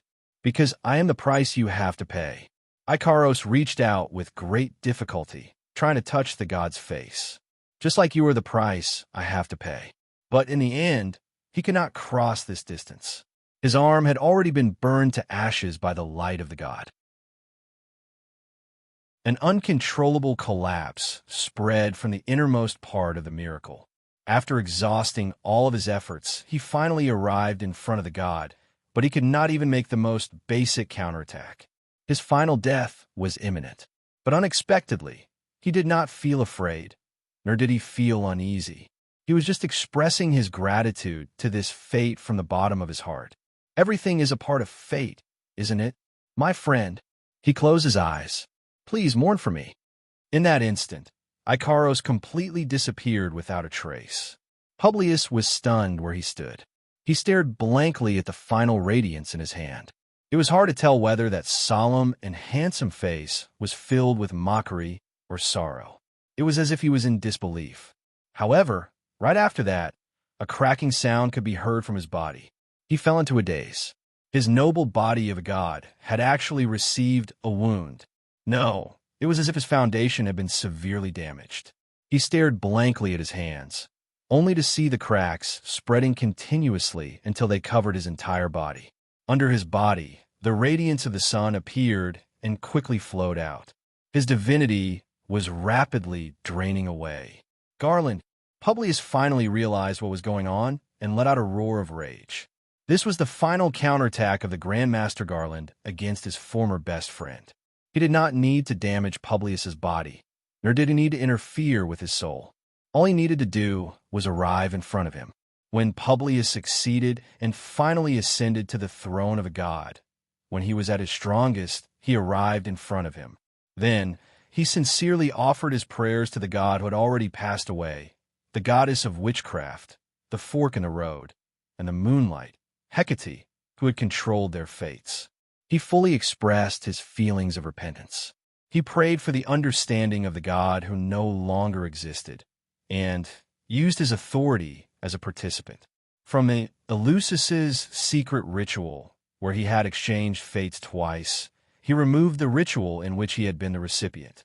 And so, in that instant, the gains and losses were reversed once again. The fates of both sides were once again changed. Half of Garland's fate was returned to Publius, and the other half of Publius' fate was returned to Garland. But now, the fates of both sides were completely different. Even if half of Garland's death was still death, the other half of a god was still a god. When Garland completely passed away, the half of the power of a god that he had obtained was handed over to this successor he had arranged, as he had prepared from the very beginning. And so, accompanied by Publius' miserable roar, a brilliant flame appeared in his cracked body, and a half-broken sun flew out from it, flying into the distance. It flew toward the young man who had just crawled up from the ground and did not understand what was going on, a confused look on his face. Above his head, the projection of a contract appeared. It was Huaishur, who had signed a contract with Garland and inherited all of his authority in Helios. In a daze, Huaishur seemed to see the deceased Grandmaster once again. From the surging illusory light, the old man holding the cane appeared once again. He nodded slightly at Huaishur, turned around, and left. I'll leave the rest to you. Huaishur was stunned for a moment, then slowly nodded. I'll leave it to me. He spread his arms, waiting for the sun formed by the surging light to swallow him. But right after that, the stream of light that was flying towards Huaishur split into two. Like an undercurrent crashing into a reef, The stream of light circled around his existence before converging behind him and flying off into the distance. Huaisha was stunned for a long time, dumbfounded. What was going on? What the hell? Wasn't this the CG segment where he inherited the power of the old man and fought the boss? Why was it different from what he had expected? At this moment, the power of a god surged and passed through Huaisha, ignoring his attempts to stop it. It passed through the ultimate 3 times, but did not enter, heading straight for the village of dusk. When Huaisha turned around, he saw the young man standing on the top of the eternal core. It was so familiar. His expression was calm and indifferent. He lowered his head and smoked a cigar, smiling as if he was talking to someone. It was the inheritor of the American noble blood who had disappeared since he boarded the ship. Ezektor. At this moment, the broken sun flew over. He smiled and half knelt on the ground, welcoming the power of a god that was about to descend. Then, the door of the eternal core opened with a bang.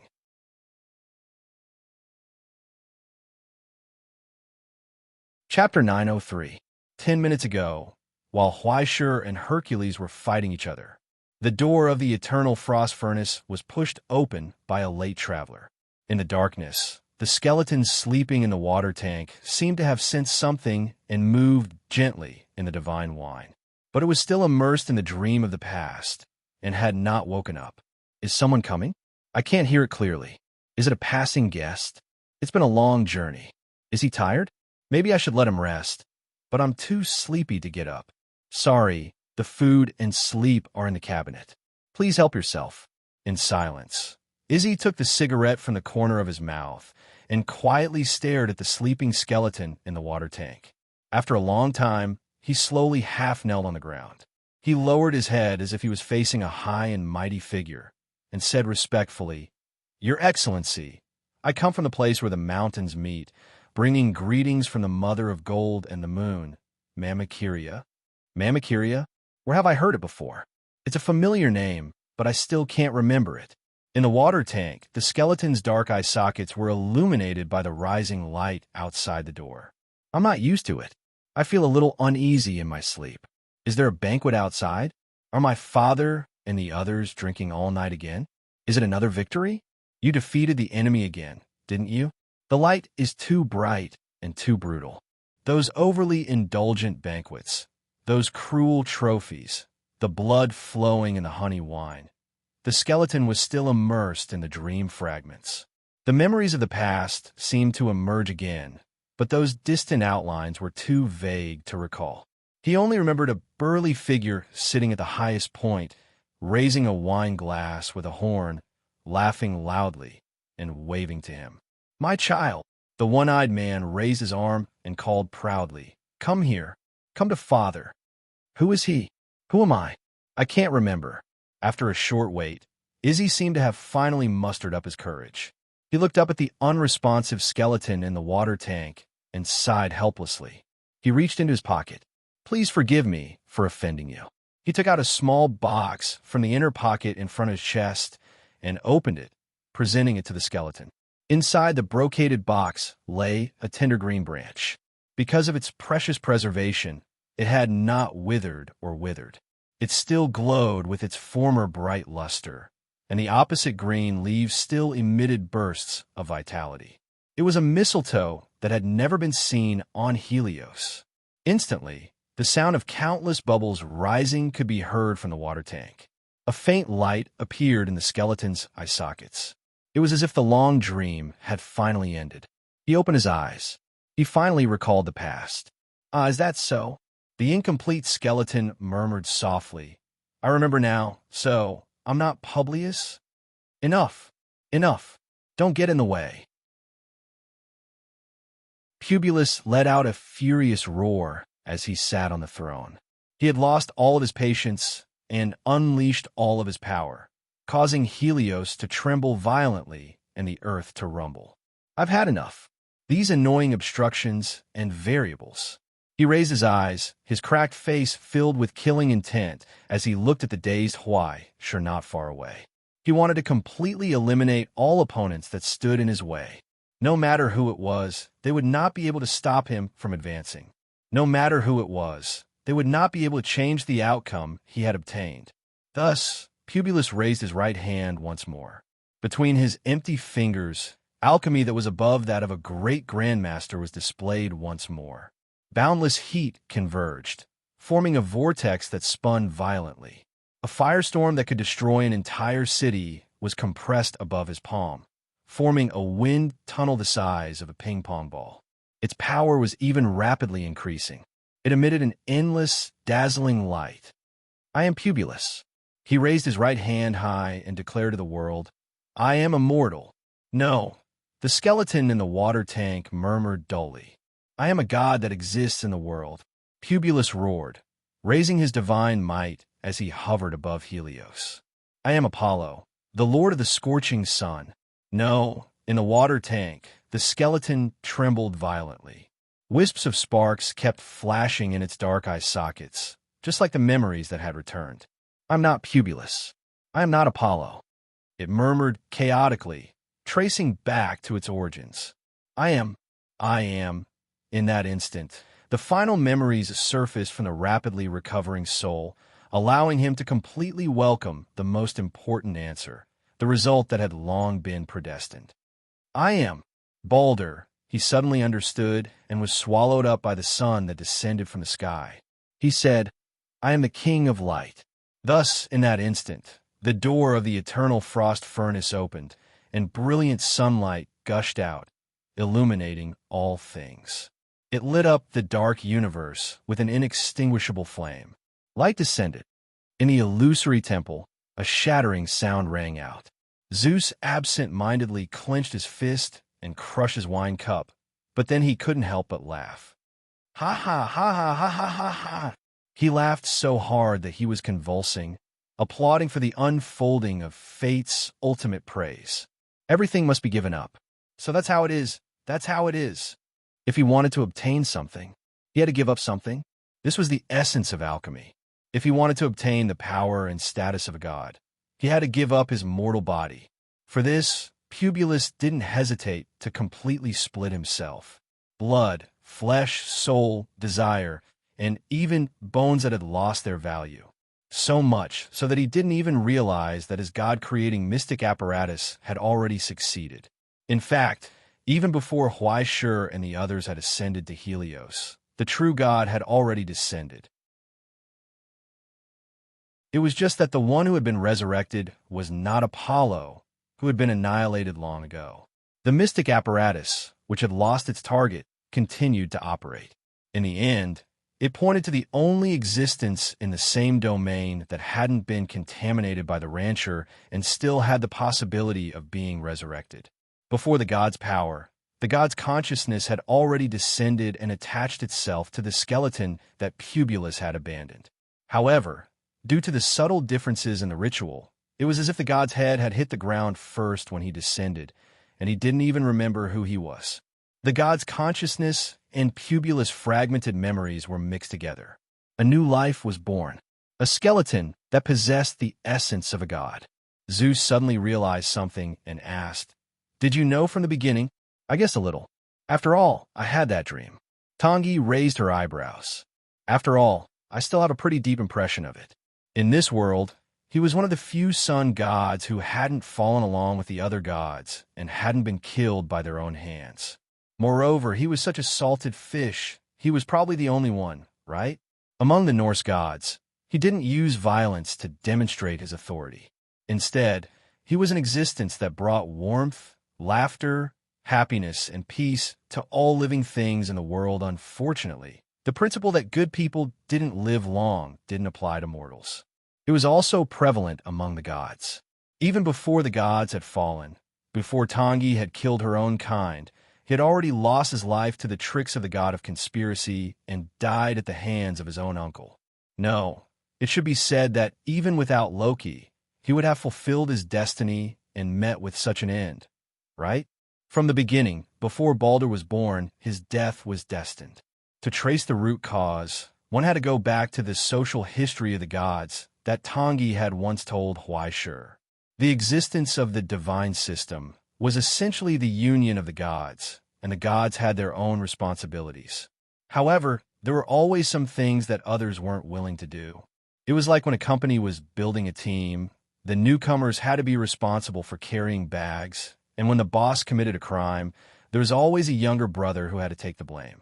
When the class was cleaned up after school, there was always a group of people who had to clean the toilets.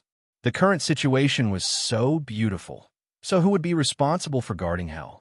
Just like the unlucky child Hades who had been schemed against by his younger brother in the Greek divine system, there was always someone who was unlucky. In Doomsday, it was the Lord of Mount Tai who had a great sense of responsibility. In Egypt, it was the half-dead Osiris. And in Northern Europe, everyone carried forward the democratic voting system, which meant that everyone pushed the work to the most annoying person in the team. Loki. In order to appease his unlucky brother, Odin and Loki made an agreement that Loki would temporarily manage hell, and the future would be handed over to his daughter. As a reward, his son would enter into a marriage contract with her as the god of light. However, who in the Norse gods didn't know that their words were like farts? From the beginning, Odin had never thought of fulfilling his agreement. In particular, when he discovered that the goddess of the underworld had already prepared a marriage hall for his son in hell, he was determined to violate the promise he had made. The queen of heaven, Frigg, pleaded with all things in the world to swear that they would never hurt the god who brought light and warmth to the world, and all things faithfully fulfilled their promises as promised. The only thing missing was one thing: mistletoe. It was precisely because of this that Balder died under Loki's scheme. Cause of death: Uncle's daughter wasn't good-looking and couldn't find a partner, so she could only make do with him. Unfortunately, in such an ancient era, there was no marriage annulment story. It was really a pity. From then on, the world lost joy and sunshine, and the gods lost the sun god who they could trust and feel at ease. This was the origin of Dusk is Coming. And when Odin tried to act shamelessly again and sent an envoy to the underworld to ask for Balder's soul, he was stopped by the goddess of the underworld's maid. The two sides made another agreement. If it was as Odin said, that all things in the world mourn for Balder's death, then the goddess of the underworld would let Balder return. The result was regrettable. When all things mourned for Balder's death, Zeus couldn't help but look to his side.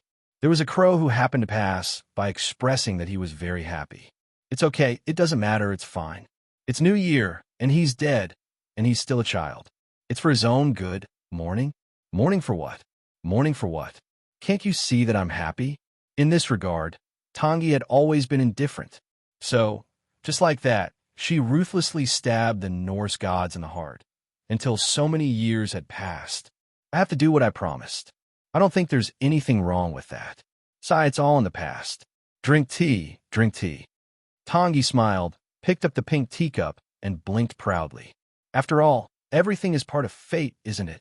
You're tuning in to the Warrior Lore YouTube channel.